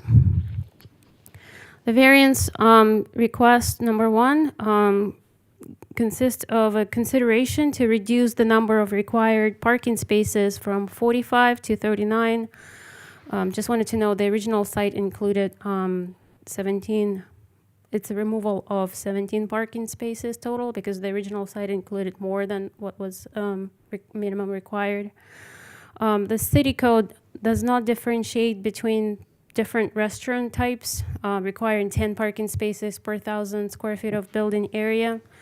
And drive-through restaurants typically require less parking.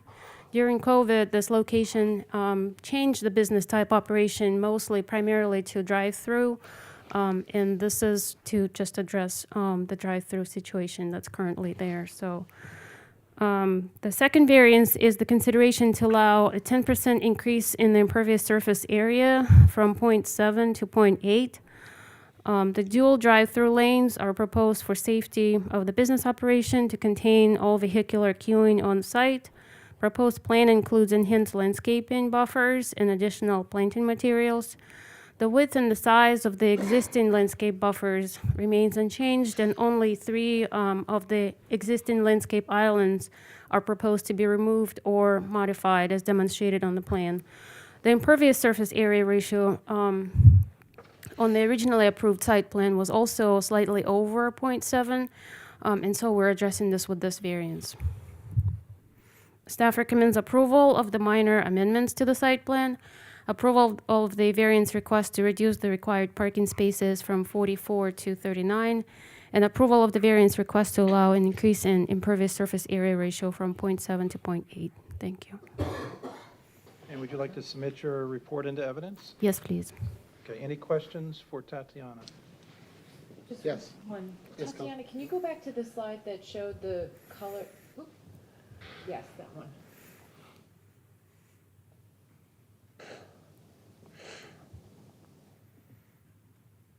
Okay, perfect. That helped me understand, because the site plans in our packet don't have that nice color coding that helps you understand it a little bit better. So I appreciate that slide. Thank you.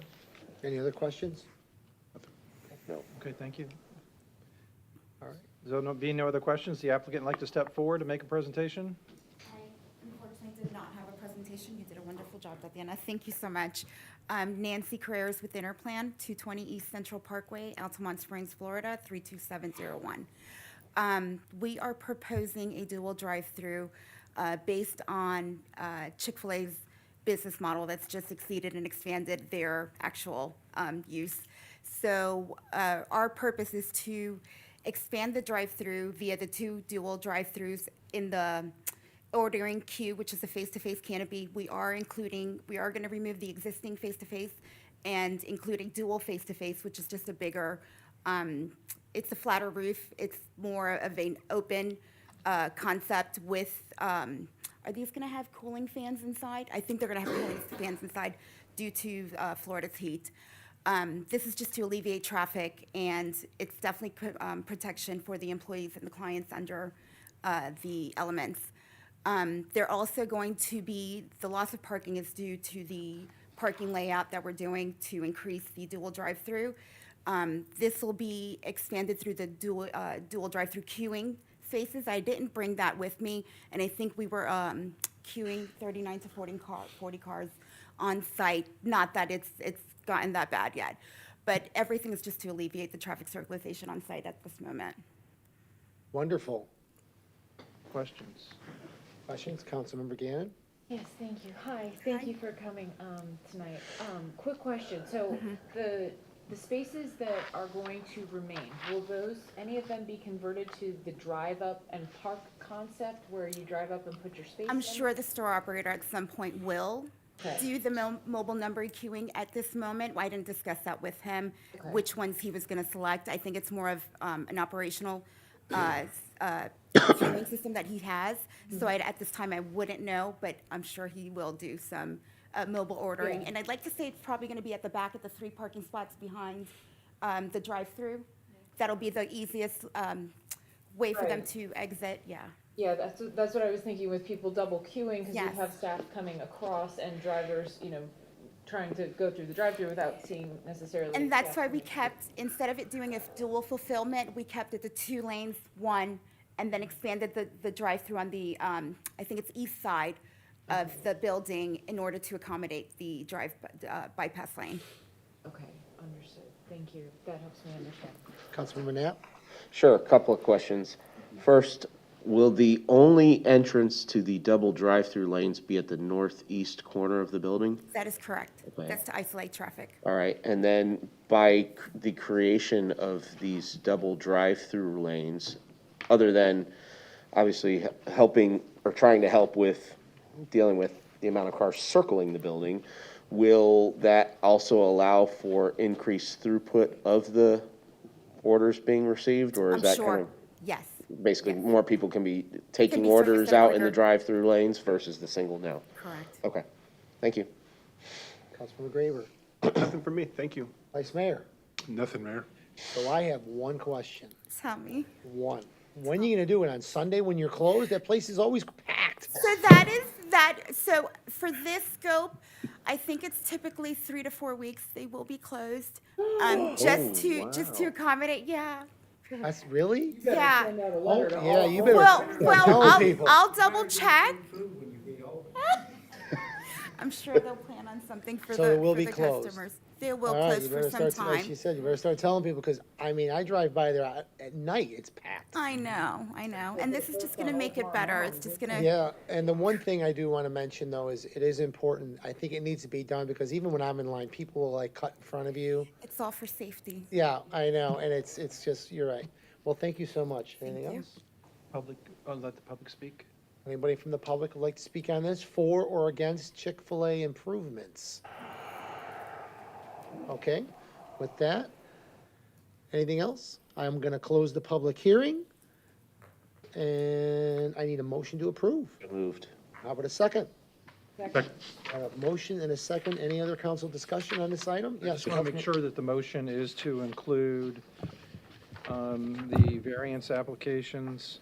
So it would be a motion to approve the amendment of the approved site plan, including the variance to reduce the required number of parking spaces from 45 to 39, and to allow an increase of the ISR from 0.7 to 0.8. That is the motion. Thank you. You're welcome. You have a second, you have a comment? Yes, just briefly. I think in addition to what I asked about as far as the questions go, by reconfiguring the site like this to eliminate the kind of traffic that's happens right now to enter into the current drive-through is definitely going to be a big safety benefit. Hopefully there's not been any incidents there, but that should reduce the chances of any taking place. So I think that's Agreed. a big win. Else? All right, nope, roll call, please. Councilmember Graber? Yes. Vice Mayor Buckman? Yes.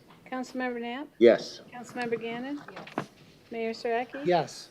Modified site plan and variance request for Oldsmar Chick-fil-A restaurant is approved with 5 votes for and 0 against. Okay, next item on the agenda is item 20, public hearing. Thank you, Mayor. This is a public hearing and for the second reading of ordinance 2022-12 addressing false fire alarms. I'll read that ordinance by title only.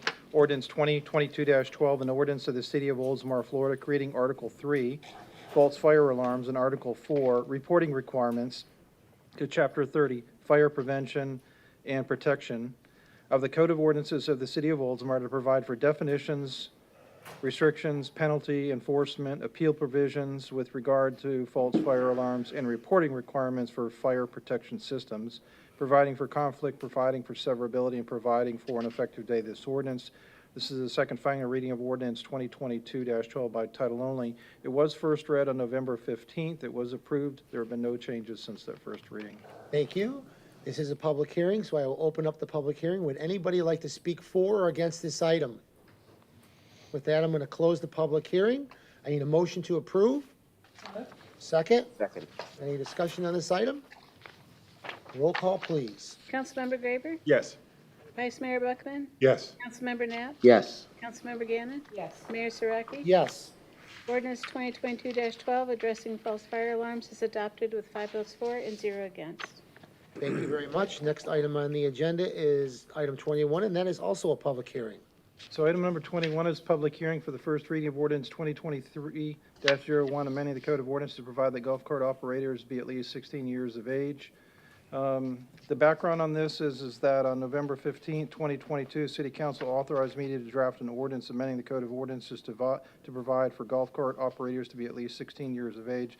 That is the ordinance that's in your packet. I will tell you that about noon hour today, I did receive an email from the Vice Mayor asking questions relative to the state statute, and I want to bring those to your attention. He specifically asked a question relative to paragraph 8 of Florida Statute 316.212, which adds a sentence at the very end of the section that says, any ordinance referred to in this section must apply only to an unlicensed driver. The Vice Mayor had questions relative to how that applied to what you're going to be considering and discussing tonight.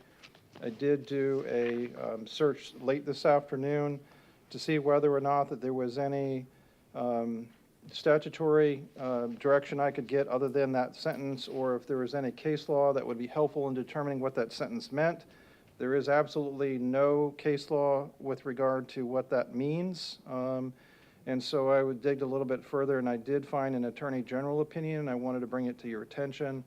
The Attorney General opinion I found specifically states that the city may not impose more restrictive age or licensure requirements for the operation of golf carts on public roads.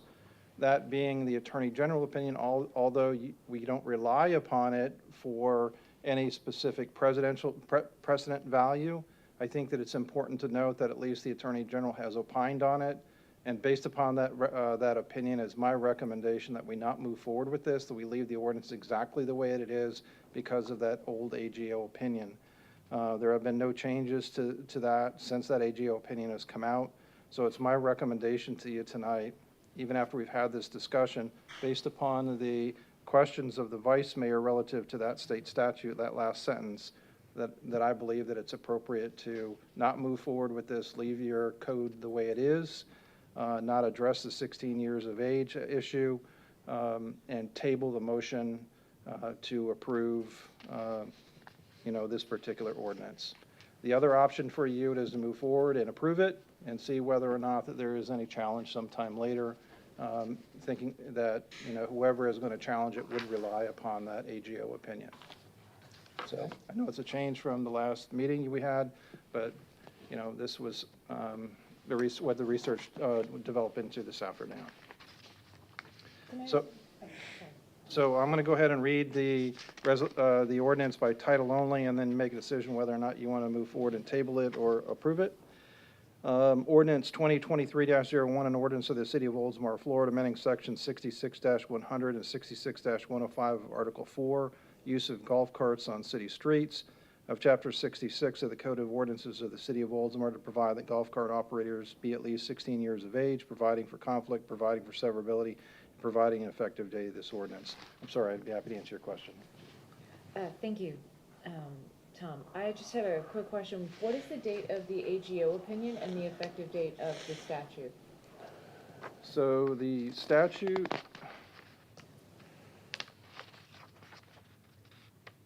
was originally enacted in 1983 and has been amended on numerous occasions up through October 1st, 2015. And the AGO opinion was a 2002-11. It's AGO 2002-11. It was an AGO opinion that was provided to the Cedar Key City Attorney on the question of whether or not Cedar Key may impose a minimum age requirement for the operation of a golf cart more restrictive than allowed in Section 316.212 Florida statutes. And they opined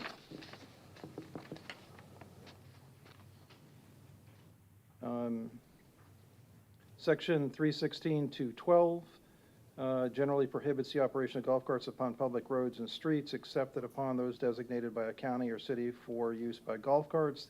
The county or city, however, is responsible for making the determination that golf carts may safely travel on or across public street or road after considering the speed, volume, character of the motor vehicle using the street or road. Moreover, any person operating a golf cart in accordance with Section 316.212 is exempt from the requirement of a driver's license.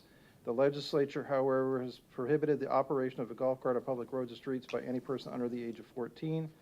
Where the legislature prescribes the manner in which something is to be done, it acts as a prohibition against its being done in any other way. In this instance, the legislature specified who may operate a golf cart on public roads and streets of the state. Thus, a municipality may not prohibit the operation of a golf cart by a person who falls within those classifications of individuals who the state allows to operate golf carts. So, accordingly, the city of Cedar Key may restrict its operation of golf carts on city streets where such operation is determined to be incompatible with the normal and safe movement of traffic. The city may not impose a more restrictive age requirement for the operation of golf cart other than which is allowed by Section 316.212. All right, any other questions for Tom? I got one, yeah. Could you reread that last sentence again that the vice mayor brought up, just so I could hear it again? Yeah. Of the So, the sentence that the vice mayor asked a question about is, an ordinance referred to in this section must apply only to an unlicensed driver. Okay, so then my question would be, would our current ordinance be at risk of being challenged since we require a licensed driver? So the answer is yes, it could be. Okay. But the question is do we want to make it worse right now by adding age 16? Right. So there has been a suggestion by the vice mayor that this be workshopped, and I'll let the vice mayor speak for himself, but this will probably be a request to come back for further discussion relative to slow-moving vehicles, what is it called? Low-speed vehicles. So I'll let him speak on that issue. Vice Mayor? Yeah, so it's, look, I'm not against golf carts. I own a golf cart myself, right? But the reality is in going through this process and trying to understand what is defined as a golf cart, what's defined as a low-speed vehicle, 100% of the golf carts that Capital Golf Carts is selling here, and I don't know about other dealers, the only dealer I called, they all go and exceed 20 miles an hour, which defines them as a low-speed vehicle. So my suggestion here is we go to a workshop and try to understand what do we want to improve in the city from that perspective, because if they're all being sold low-speed vehicles, that requires by Florida law registration, title, insurance, right? But it also allows for, to the benefit of people who own golf carts, to travel on roads posted speed limits less than 35 miles an hour. So now you're access to St. Pete Drive. You have access to crossing at Bayview and going over to the industrial area, going into Jersey Mike's and all that different area that are over there. It gives the north residents access to getting on Pine Avenue and going to Forest Lakes Elementary. So I think we need to look at it and say, what do we want? But I also want to be concerned about, there's a lot of residents that have defined golf carts that are lower than 20 miles an hour, and how do we manage that transition period? So I think it needs to move to a workshop. Okay. Any other comments, Councilmember Graber? I appreciate the research that was done. I'd need to understand it. I found out as I was sitting here, so I'd need to do more research in order to accurately define what it is that I'm understanding about it. It's up for interpretation, so I wanted to make sure that it's being interpreted correctly, but making a change right now isn't worthwhile. Any other comments? Similarly, I'd like to make a motion to table this agenda item to a future workshop potentially, or to a future council agenda. Following some additional research, I'd love the opportunity to review the research that Tom has provided us. I need a second. Second. Any other discussion? I just like to say I agree with your motion. All in favor signify by saying aye. Aye. Any opposed? Motion passes. Next item on the agenda is item 22. And are we still with you, Tom? Yes. Yep, okay, good. So item number 22 is adopt resolution 2022-22, establishing a formal program for charitable donation requests. You remember, City Council held a work session on October 27 to discuss formalizing the process for charitable donation request.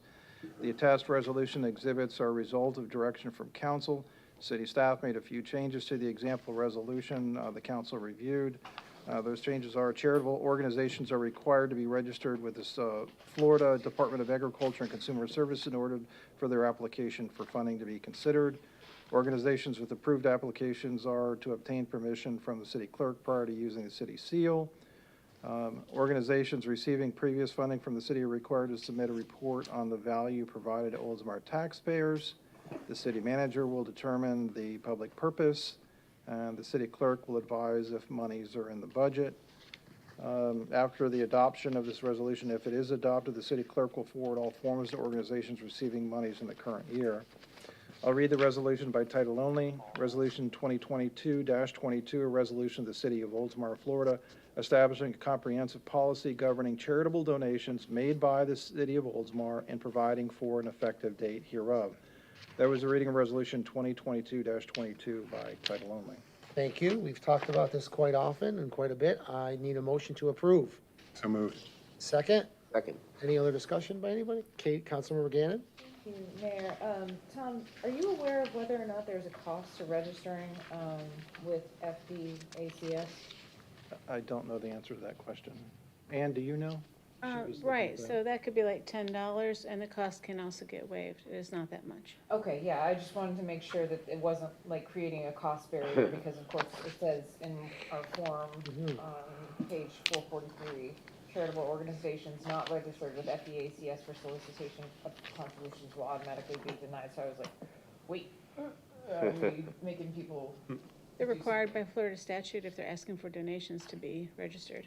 I will be so curious to see if the organizations to whom we previously appropriated funds are all registered. But we'll find out, hopefully soon. Yeah. So, thank you. Councilmember Knapp, any questions? I just like there's a lot of 22s in this agenda item. But it's good. It's good that we got this out of the way. The numbers align.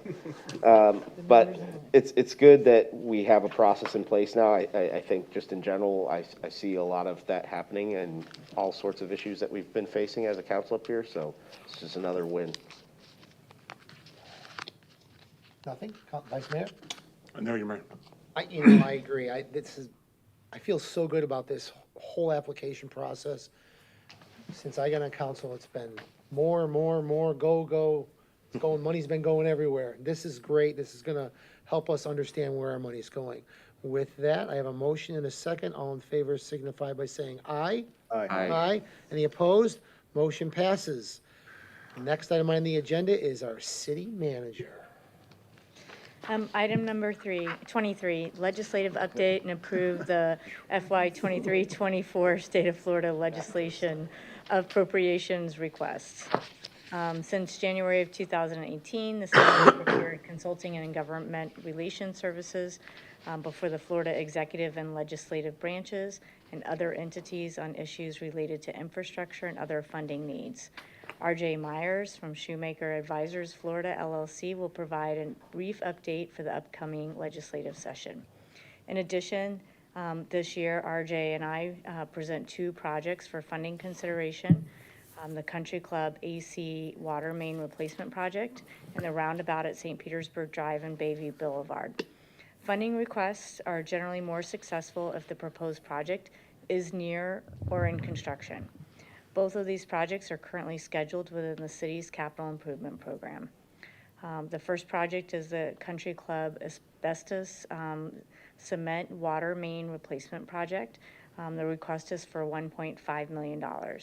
The project will include replacement of the asbestos cement water main and resurfacing of roadways and sidewalks on National Orange, Patty Drive, Country Club, and Dunkirk Road from Shore Drive East to the Starfire Causeway. The overall cost is estimated to be $2.47 million, and the design is already scheduled for FY 23-24. Asbestos cement water mains have failed frequently in the past, and repairs have damaged roads and sidewalks in the area. The pipe material is no longer used for water mains due to special procedures required to mitigate occupational hazards for staff when repairing. The water service lines are galvanized and failing, prompting numerous repairs due to corrosion and tuberculation. Tongue tire. Additionally, federal law mandates the city bring sidewalks up to the American with Disabilities Act standards when performing a major infrastructure project. Since the roadway is aging, it is efficient to conduct repaving while implementing other infrastructure projects. The second project is the St. Petersburg Drive and Bayview Boulevard roundabout. The request is for $1 million. The project consists of the construction of a roundabout at St. Petersburg Drive and Bayview Boulevard for traffic calming and safety enhancement. A well-constructed roundabout increases both safety and efficiency of intersections. The city's traffic engineering consultant, Kimley Horn, provided a preliminary design to add a roundabout-style intersection in order to change traffic patterns, decrease speed, and provide a gateway to the CRA. The project is estimated to be about $1 million, and design is in the current year budget, and construction is in FY 23-24. Staff recommends approval, but I would like to introduce RJ Myers. Welcome, RJ. Thanks for coming. Hey, how's Feel weird not being in town? hey, Mayor, council members, thank you so much for having me. It's always good to be in Oldsmar. I just want to say and give Felicia some praise and all of your staff. Oldsmar, you guys have awesome staff. We've been working with the city of Oldsmar 4 or 5 years now. Anytime I've ever needed anything, I'm sure you all understand, there's always some staffer that wants information yesterday. It's always a phone call away, and I can get that, get a pretty quick response, and I know that they really appreciate that. Another thing I just wanted to say, I mean, we have a really great delegation here in Pinellas County. Even our members, when they may disagree philosophically, everyone agrees that we need to take care of the folks back home. And so we really do have one of the best delegations in the state. I just want to do a few things. I just want to recap the budget from last year. I mean, we do expect, I guess we're going to find out what the budget's going to look. It's going to be a little bit different this year for sure. Just talk a little bit about our past projects, and then just, again, double down on what Felicia's just said. But this last year, the governor approved a $110 billion budget. $29 billion of that went to the Department of went to education. $48.8 billion for human services. Obviously, that's Medicaid, et cetera. The criminal justice budget was $5.3 billion. Obviously, part of that goes to fund the Department of Corrections. We also had an $11.7 billion transportation budget, $6.9 billion agriculture budget, and a $7.5 billion general government budget, and that, you know, makes sure that the trains are running on time in for our state government. Some of the previous projects and successes that we've had for the city, we were able to bring home $3.5 million for the Douglas Road project. And this last year also $1 million for the State Street Ditch project. Felicia and I have been talking about this a lot over the summer.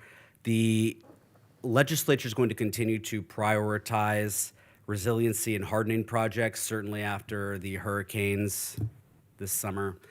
For sure, road projects will continue to be a very popular appropriation item for members of the legislature, for sure.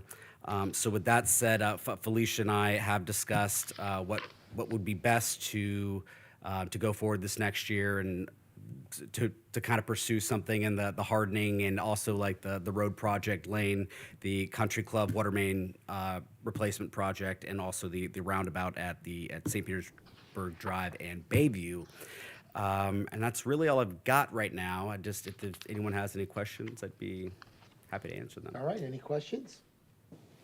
I'm so curious. I've got like 100 questions.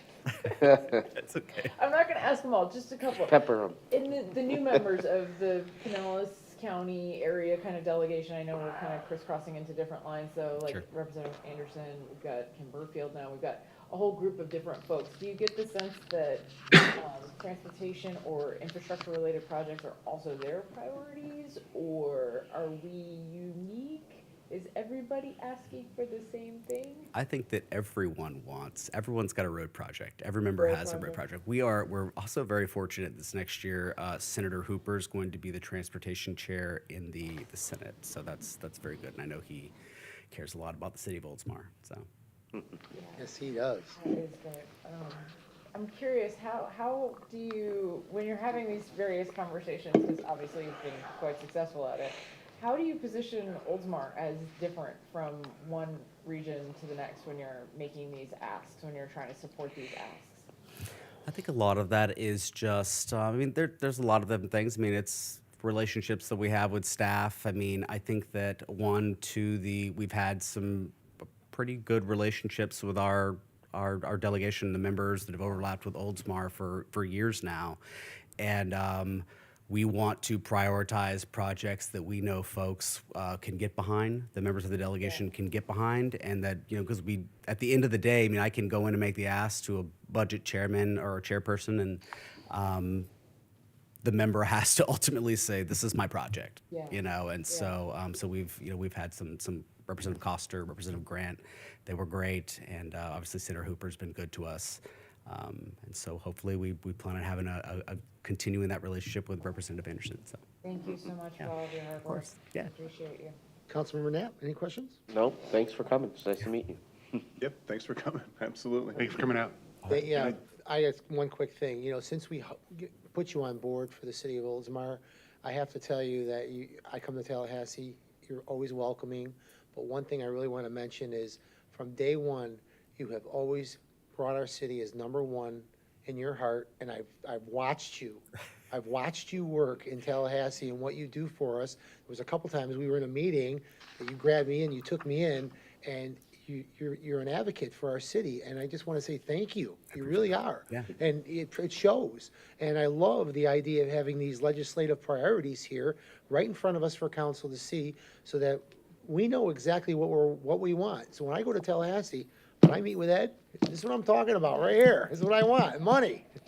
So thank you. Of course, and I do want to say one more thing, Mayor. I know that you do. Any of you, when you're in Tallahassee, please call me. If you don't have my cell phone number, I can get it to you. Email me, whatever. Let's grab coffee. We can get dinner, lunch, if you're around. Or I live in St. Petersburg. Call me. I mean, let's get coffee anytime. So, yeah. Are you still in that little place, that little shop upstairs? Are you still in that little building? No, not anymore. You moved, okay. Yeah. All right. Yeah. All right, well, anything else? I think we're good, right? Anything else, Felicia? Motion to approve the city's legislative request for fiscal year 23-24. How about a second? Second. Any other discussion? All in favor signify by saying aye. Aye. Any opposed? Motion passes. Item 24. Item number 24, adopt resolution 2022-21, final budget revision for fiscal year 21-22. Attached is resolution 2022-21, revising the annual budget for fiscal year 21-22. The general fund and the public safety impact fund require adjustment at this time. And the general fund contingency reserve will be utilized to cover emergency pay in the city clerk's department, increased litigation costs for the city attorney, and an increased interfund transfer to the public safety impact fund in accordance with resolution 2019-06. In the Public Safety Impact Fund, an adjustment is needed to recognize the receipt of the increased transferred revenue from the general fund, which exceeded the initial estimates. I will read the resolution in its entirety. A resolution of the City Council of the City of Oldsmar, Florida, revising the budget for fiscal year beginning October 1st, 2021 and ending September 30th, 2022, authorizing the City Manager and Director of Administrative Services to revise the existing budget. Whereas the City Council of the City of Oldsmar, Florida has approved the municipal budget for the fiscal year beginning October 1st, 2021 and ending September 30th, 2022. And whereas the City Council of the City of Oldsmar, Florida is desirous of amending the budget by revising various revenues and expenditures, now therefore be it resolved that the City Council of the City of Oldsmar, Florida, that the following revenues and expenditures be revised in the manner based on the budget and the review of the budget. Section 1, the City Council of the City of Oldsmar, Florida has hereby revised the existing budget for fiscal year 21-22 in accordance with Schedule A as attached. This resolution will take effect immediately upon passage. Okay, thank you. I need a motion to approve. Second? Any other discussion on this item? All in favor signify by saying aye. Aye. Any opposed? Motion passes. Next item is item 25. Item number 25, authorize the city manager to negotiate an agreement for 2022-014-RFQ Oldsmar Sports Public Art Project. Background, the city issued 2022-014 RFQ in July of 2022 soliciting artists for a piece of art at the Oldsmar Sports Complex. Approximately 50 artists submitted portfolios of work in response. The council-appointed Public Art Committee met on Thursday, November 17th to interview finalists and review specific site designs. 3 artists were asked to submit final designs. Only 2 met the submission deadline. Copies of the presentations are attached, as well as the scoring criteria. 213 responses to a public online survey were also reviewed by the committee. The Public Art Committee recommended the following ranking: Oldsmar Sports Complex by Gus and Lena Ocampa Silva, and Unity by Clayton Swartz. In addition, attached to this memo are the meeting minutes and the score tabulation. Contract negotiations will be performed in ranking order until satisfactory agreement is negotiated. Results in agreement will be brought to City Council for approval. Staff recommends approval. I would like to invite Deb Vitrelli up to the podium to give a brief presentation on the project. Wonderful. And Joan Byrne.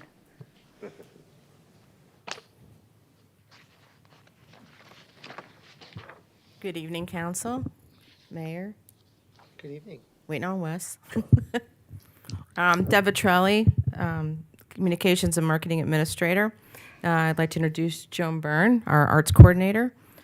She's going to present to you a few slides of just some information about the project, and I will present a little present to you as well. Thank you.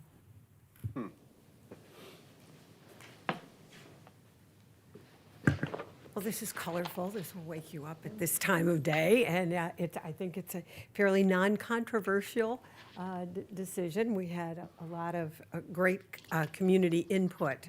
Let's see here. What's the secret with there? Oops. Okay. As the city manager outlined, we've had a lot of opportunities for public input. It started with what kind of art they wanted at the beginning, and once we put forth the request for the proposal or the call for the artists, we made sure that they were well aware of what citizens wanted to see in this project. After the designs were submitted and our wonderful committee reviewed 50 submissions, and what that means is they reviewed, in some cases, 20 different slides per artist. So they devoted a lot of time, and I'd certainly like to publicly thank them for the time that they put in. Their rankings resulted in 3 finalists being invited to submit a design specific for this site. And unfortunately, one of the artists did not meet the deadline, and so we were left with 2 finalists. But we had 2 wonderful presentations in November. The committee ranked those 2 finalists, and just prior to that, we also had another survey where we said to people, what do you think about this art? Do you like it? Here's the criteria that we set forward. Does this meet this, in your opinion? There was lively discussion amongst the committee about whether it met that, and the presentations by the top-ranked people really convinced that committee that was what they wanted. They had come out to the actual site, and they interviewed people at the sports complex and selected a specific site. I don't know why it wants to go fast. This is the piece, and they actually did a maquette of the piece that they're proposing. This gives you That one's gonna be too small, we can't use it. It's gonna be a little bit bigger than that. It's gonna be about a little over 15 feet high. And as you can see from the design, it really, it's very contemporary, it's colorful. It'll be, I think, a nice. very welcoming piece. It's modern, and it represents all of the sports that are represented at the sports complex. So the committee felt that this best represented, and interestingly, it's a company that's located here in Oldsmar. That is so cool. So, I saw and that is just serendipity that happened, but with 50 submissions, there we are. So this is what what we're proposing to rank as our number one submission. Let's see. That's what it would look like. They did a mock of what it would look like at the actual site. And I think we could be quite excited about having this piece there. The artists are not here. They just got back in town. They were in Europe, so they're not here tonight. But if the council approves this ranking of the Ocampo Silva's piece as the number one piece, we will it will also authorize the city manager to begin negotiations for a contract. Thank you so Any much. questions? Wonderful. It is going to be exciting. I like where you're putting it, too. I think it's perfect location. Well, we were impressed with the fact that they went out there and really spent some time talking to people and getting their input. So, which is exactly what you want in a piece of public art. One question. Yes. And maybe you don't have the answer to it yet, will this be lit up at night? Not the art itself, but lighting on the art? Their project does not include a cost for lighting, but I would imagine that if the city is going to make this kind of an investment, we would certainly consider putting lighting on it. And there's some ambient light there anyway that would light it up. But I think once we get there, I think we'll all be proud enough that we want to put a spotlight on it. Yeah. Thank you. Not a bad idea. Do it right before it gets installed. Any other questions? Thank you. Thank you. That's it? Thank you. All That's right. it. All I need a motion to authorize the city manager to negotiate an agreement for the 2022-014 RFQ Oldsmar Sports Complex Public Art Project. So moved. Second? Second. Any other discussion? I'm so happy with this ranking. I think it's really cool that the online survey results also matched the results that were done by our surveyors. I mean, we appointed this committee a while back, but we've done a lot of public input, and I think asking the public what they wanted, and then when we got the submissions, asking them if they agreed with it and what they thought about it. Lots of public interaction. I think it's fantastic. And by the way, reading the comments attached to the agenda, this is the only time when you should read the comments because they're interesting and entertaining. But I definitely approve of the ranking as presented. Wonderful. Councilmember Knapp? No comments. I'm looking forward to it. Yeah, it's exciting. Yep, I loved how we were able to go online and vote. I voted for this one. I liked that whole concept. Yeah. All right. All in favor signify by saying aye. Aye. Any opposed? Motion passes. Thank you, ladies. Thank you. Item 25, or 26. Item number 26, authorize work order 21 of 2018-007-RFQ with Ardora Group, Inc. for the National Environmental Policy Act Environmental Review Project. State Street between Clarendon and Lafayette Boulevard has a very large ditch along the northeast side of the road. At present, the culverts under the driveways create constrictions which cause erosion on the open ditch segments and roadway safety concerns. This project would be to replace the existing ditch with a continuous box culvert and to fill into the roadway grade.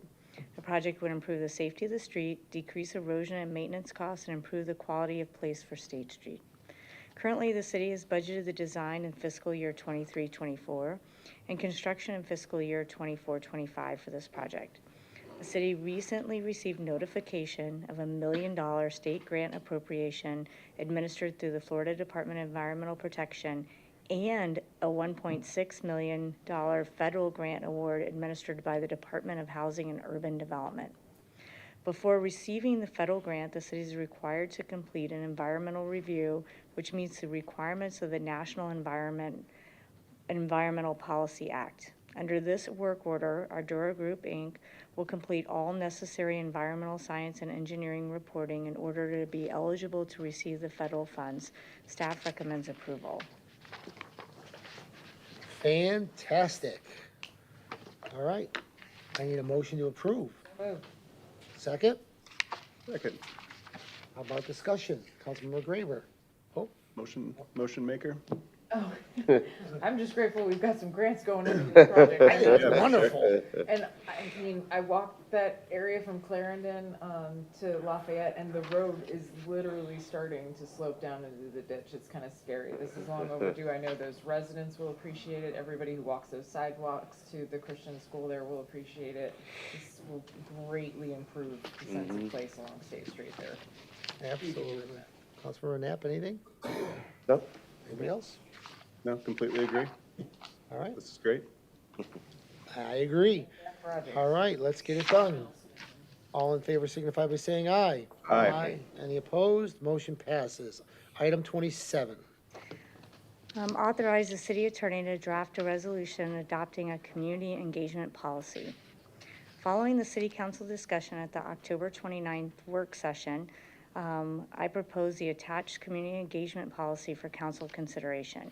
If desired, it is recommended that the city attorney draft a resolution for consideration. Absolutely So, wonderful. I'm going to take a moment to read the policy under consideration. Oldsmar has a strong sense of community that is foundational to the quality of life. As such, the city's strategic vision adopted in 2016 emphasizes the importance of partnering with stakeholders to create a vibrant and thriving community. Effective community participation uses diverse platforms to build relationships, create trust, honor the public's contributions, and give the citizens an opportunity to participate in the decision-making process. While Oldsmar is a mid-sized growing community, the city maintains a small-town feel through social connections, community events, and programs. To effectively provide programs and services to the public, the council and governmental organizations recognize the importance of prioritizing meaningful community engagement as a standard practice. This policy reflects the City Council's commitment to the formalization of community engagement methods in its effort to govern effectively. The policy adopts a framework of public participation techniques that can be deployed as a part of a strategy depending on the level of engagement desired. As an official policy document, it serves to set forth guiding principles and methods of engagement activities. Policy is meant to provide enhanced experiences beyond the requirements of the Florida State statutes, city ordinances, and the City Lands Development Code. Citizen engagement guiding principles are: 1, recognize that community engagement is integral to decision-making. 2, actively engage the community on a regular basis. 3, ensure that all who may be impacted have the opportunity to participate. 4, innovate by continuously developing tools that support our changing community. 5, ensure that the city actions are transparent and align with public participation input to the greatest extent possible.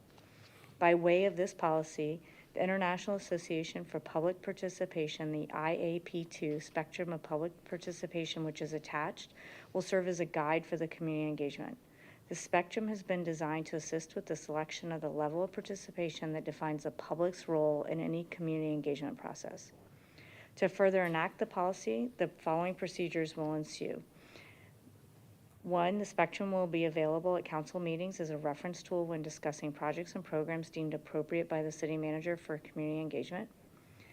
Number 2, a community engagement section will be added to all council agenda items to outline engagement that has occurred or will occur for the project or program. Number 3, the city manager will annually provide a report of community engagement efforts that have occurred during the year. The attachment outlines the spectrum of public participation that was presented at the workshop by Councilmember Knapp. And so it shows a spectrum of public participation goals of inform, consult, involve, collaborate, and empower. And then it talks about example techniques that would be used to for each one of those goals. Absolutely amazing. I love it. I think we're the first municipality ever to do this. Does we like being first? Yes, we do. We're gonna have so many tools up here. I know. You already have it. She's already got it laminated for us here. It's right here, ready to go. I've got the extra shelf, just. It's not even approved, and we already got the tool. I would make a motion to authorize our city attorney to draft a resolution adopting the community engagement policy as outlined. I will second that motion. All right, any other discussion? I really appreciate Councilmember Knapp kind of bringing this with Felicia to the forefront here, and then Felicia, thank you for kind of adapting it to what Us, we yeah. need here in Oldsmar. And I love the procedures that you outlined at the bottom. A community engagement section will be added to council agenda items to outline the engagement that has occurred on policy or will occur. I think that's awesome. And the annual report of how much community engagement has occurred, huge, absolutely huge. I also wanted to say that since we're kind of talking about strategic planning and community engagement, I really appreciated the new report that you provided to us using the strategic planning software. And I think that all of this is kind of coming together in a really incredible and strong way. And I know that our assistant city manager had a hand in it as well. So thank you all for making this come to life. All right, Councilmember Knapp, anything? I mean, I'm blown away by the efforts that the city manager and her team have put into this, from taking it from kind of a simple idea of really a lot of tension from the last election, right, is kind of where the impetus from this came from, right? And it's just spectacular. And I think, just as an example, hopefully that this does get adopted once the resolution comes forward. But as an example from an agenda item we just discussed a little bit ago with the golf carts, you look at number 3 on there. Ensure that all who may be impacted have an opportunity to participate. If we're going to go around changing ordinances, did we talk to people that own golf carts? I mean, we might know some that are up here. It's great that the vice mayor went and talked to one of the businesses, but having a workshop where you actually actively go out and get those people to come show up and have a discussion together, it's going to be fantastic. So I can't wait. So happy. Thank you. Councilmember Graber? No, exactly where we wanted to be heading. This is fantastic. Vice Mayor? Amazing. I mean, it's absolutely amazing, right? Getting the citizens involved, having this engagement process, Felicia basically agreeing to take on more responsibility in her duties, right? I mean, it's a big leap, and I appreciate all the effort that's gone into this. I'm hopeful, and I believe that our citizens will respond, but it's an engagement. It is a two-way street, right? We're putting this effort forward. I'd love to see some engagement back from the citizens as well in this process. Yeah. So, all right. Thank you. And like Andrew said, item 3 is the most important thing, opportunity to participate. Another example was the Davis Pews project today, given the open houses, the 3 open houses, so people can get involved and give us their feedback. So this is a wonderful thing for our city. Thank you, Felicia team, for all their hard work. All right, with that, all in favor signify by saying aye. Aye. Any opposed, motion passes. Item 28, I'm losing my voice. Item 28, approve the USA BMX National Championship Series event agreement with the American Bicycle Association to host the USA BMX Gator Nationals on February 24th through the 26th in 2023. Item recommends the consideration of the approval of the agreement between the City of Oldsmar and the American Bicycle Association to host the USA BMX Gator Nationals February 24th to 26th at the Oldsmar Sports Complex. The city recently hosted a very successful Gator National event on October 7th through the 9th and has been awarded another event for the weekend of February 24th through the 26th. The date will put the event back on its regularly annual winter schedule. It is anticipated that there'll be close to 1,000 athletes participating with an attendance of approximately 9,000 spectators traveling both nationally and internationally to Oldsmar over the course of the weekend.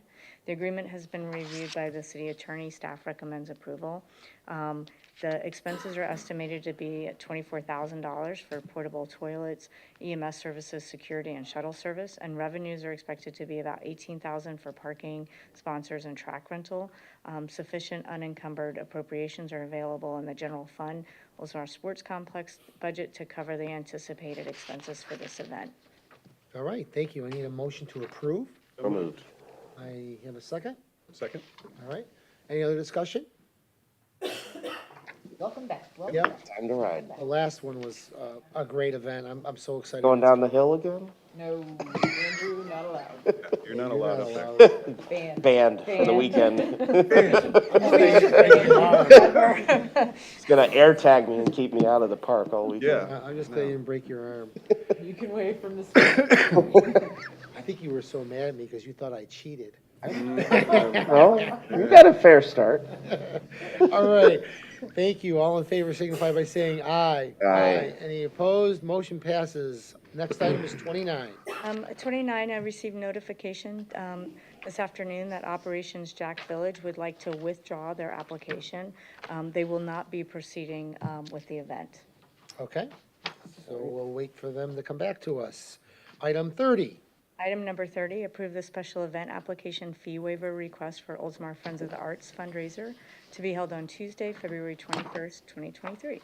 On Tuesday, February 21st, 2023, Oldsmar Friends of the Arts will host a Mardi Gras themed fundraiser at Veterans Memorial Park.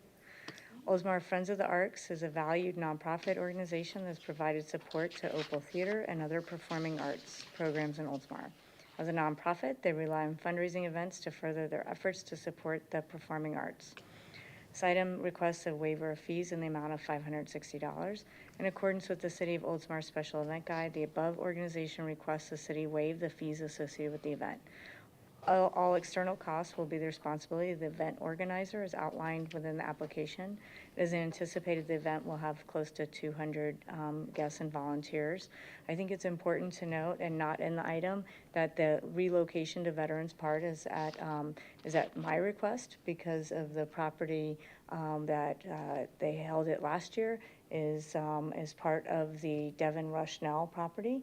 So, we anticipate at some point that we'll be out there doing surveys and building demolition and when they applied and we talked about it, we weren't sure what that start date was. So just so you all are clear as to why they're relocating.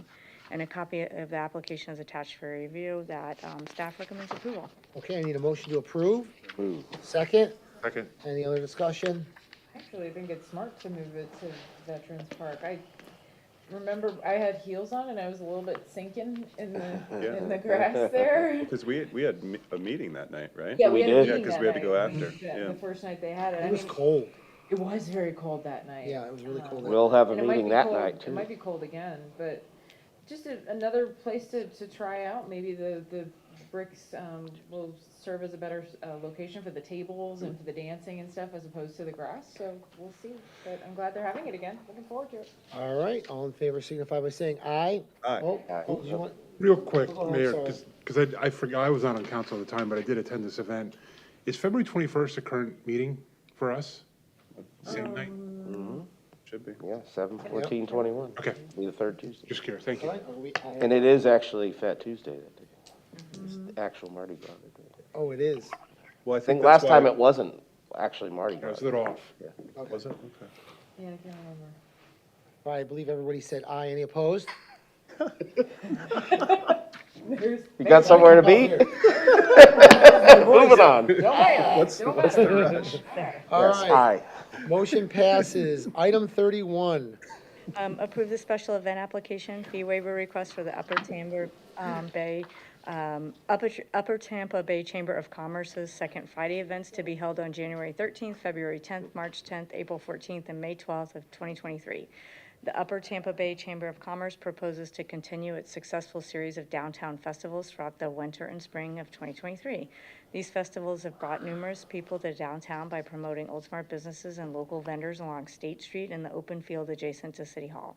In addition to businesses and vendors, the events also included car shows and live entertainment. In accordance with the City of Oldsmar Special Event Guide, the above organization is requesting that the city waive the fees associated with these 5 events in the amount of $4,400.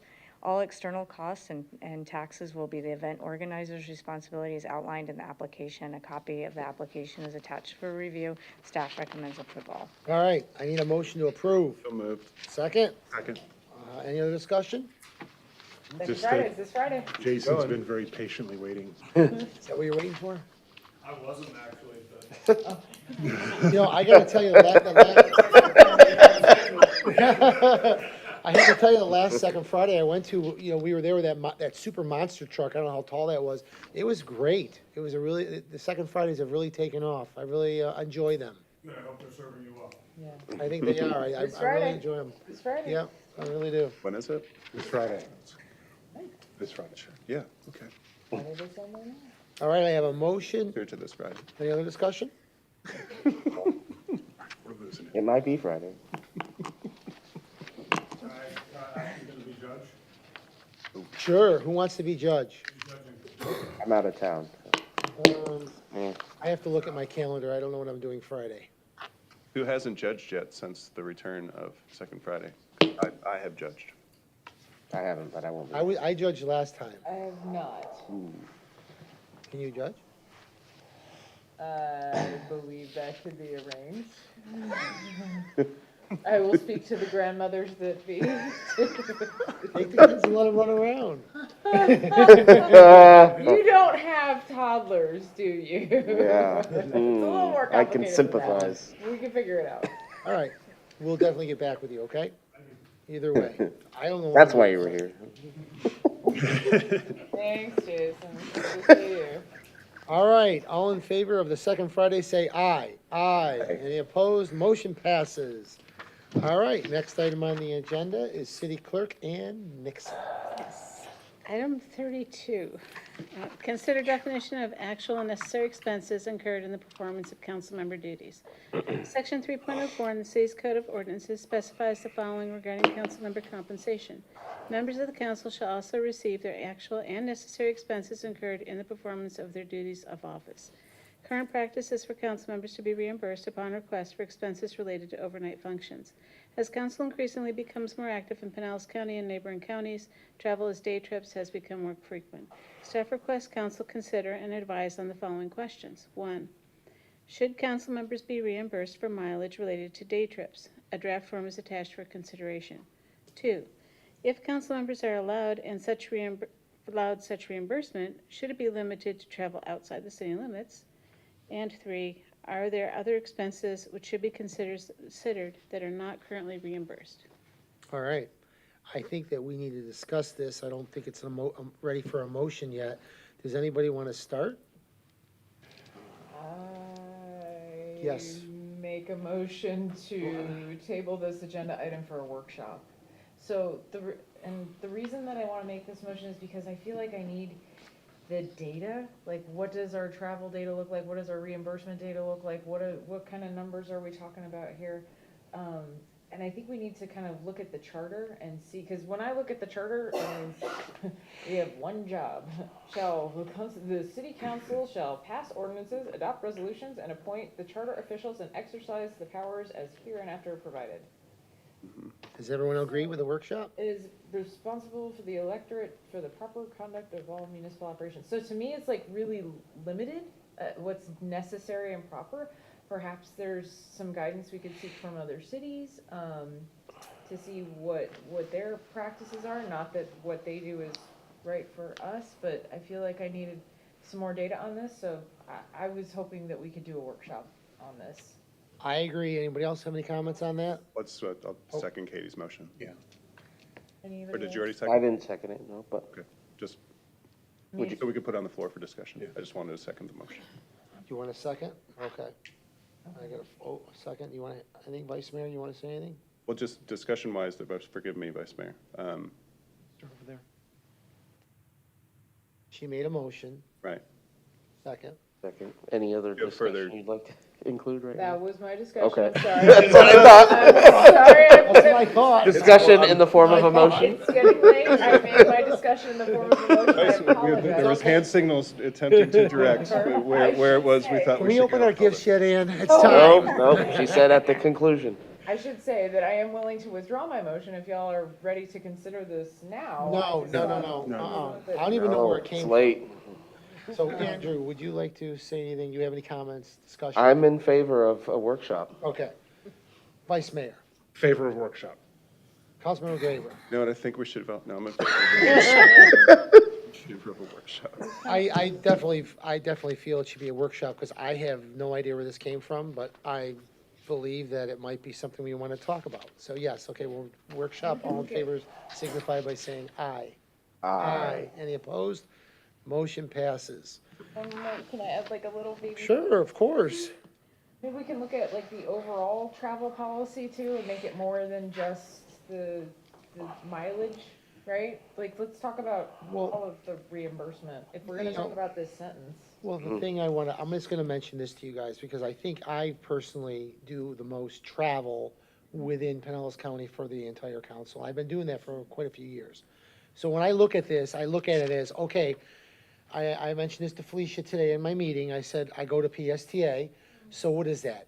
10 miles, 12 miles? So it would have to be like a quarterly thing for me, because it would be like $20.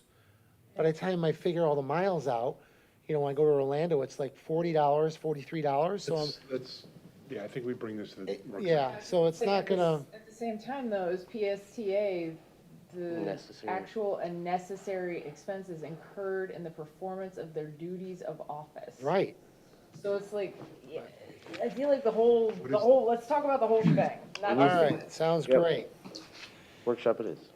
All right, next item is city council, and we have council comments, and we're gonna start with the Steve Graber. Thank you, Mayor. Happy holidays, everyone. Still a lot of stuff going on between now and the end of the year, so try to make sure we check it all out, as we just discussed. Second Friday, I think Katie mentioned, is this Friday. And I just want to wish everyone and their families a very happy and healthy holiday season.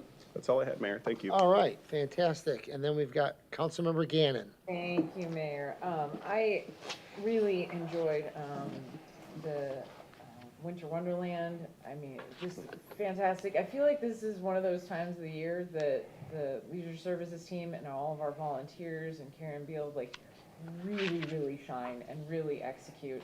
I got a lot of feedback from families who were there and in reviewing a lot of comments on social media that the added elements were much appreciated. A lot of people loved the new hayride thing. They loved the different placement of where Santa was that allowed for better queuing. The bounce houses, some of the additional food vendors, and snow. I mean, snow. The Christmas tree lighting was fantastic, flawless. The snow was awesome. Don't ever surprise Felicia again, though. That was not cool.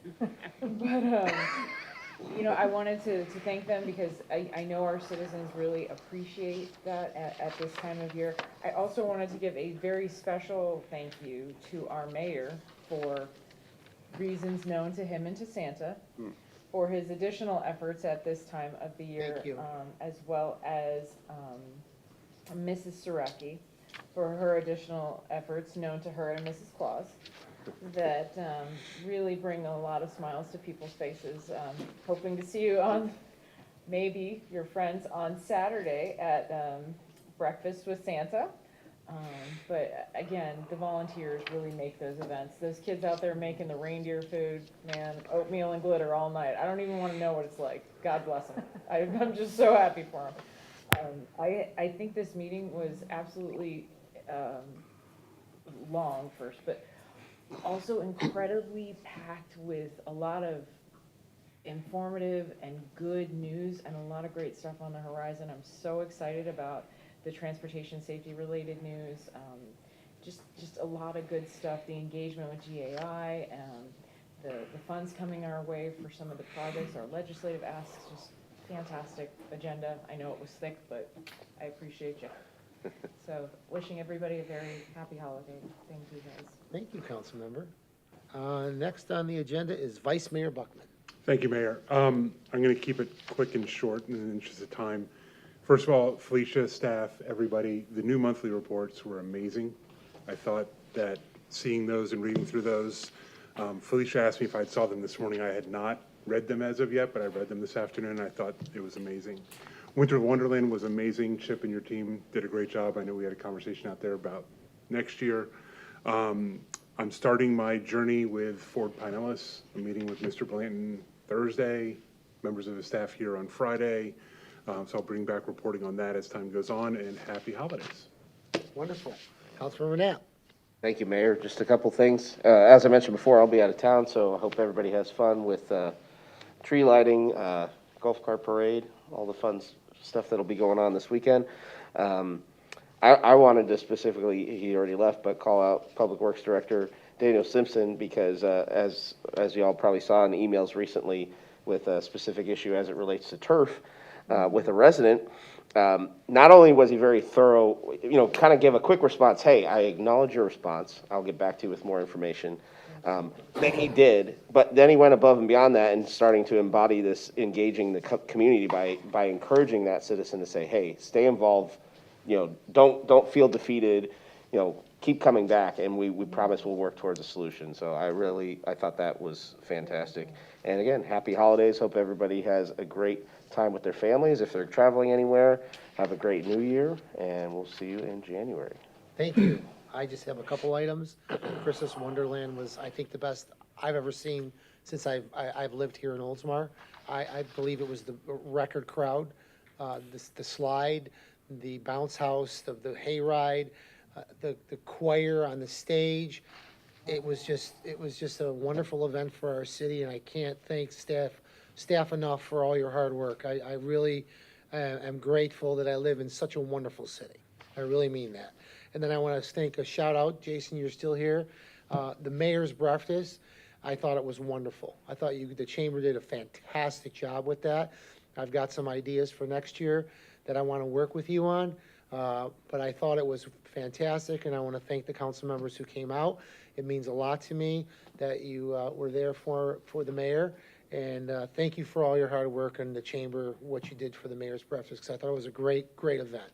And then the last thing I want to mention too is last week I attended the Florida League of Cities Legislative Conference in Orlando.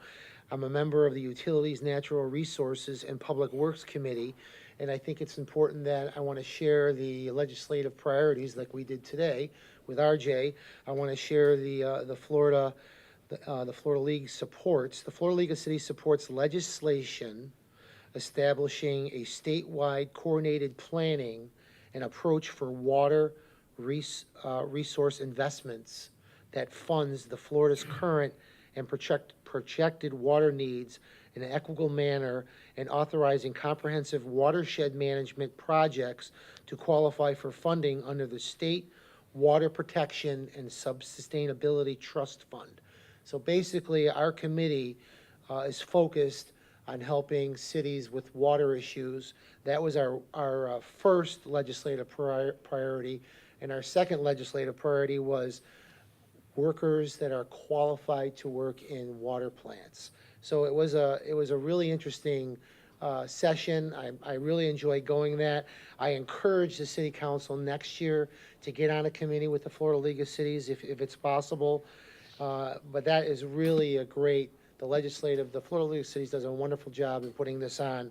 And with that, happy holidays, Merry Christmas, and everyone have a great new year, and I'll see you next year.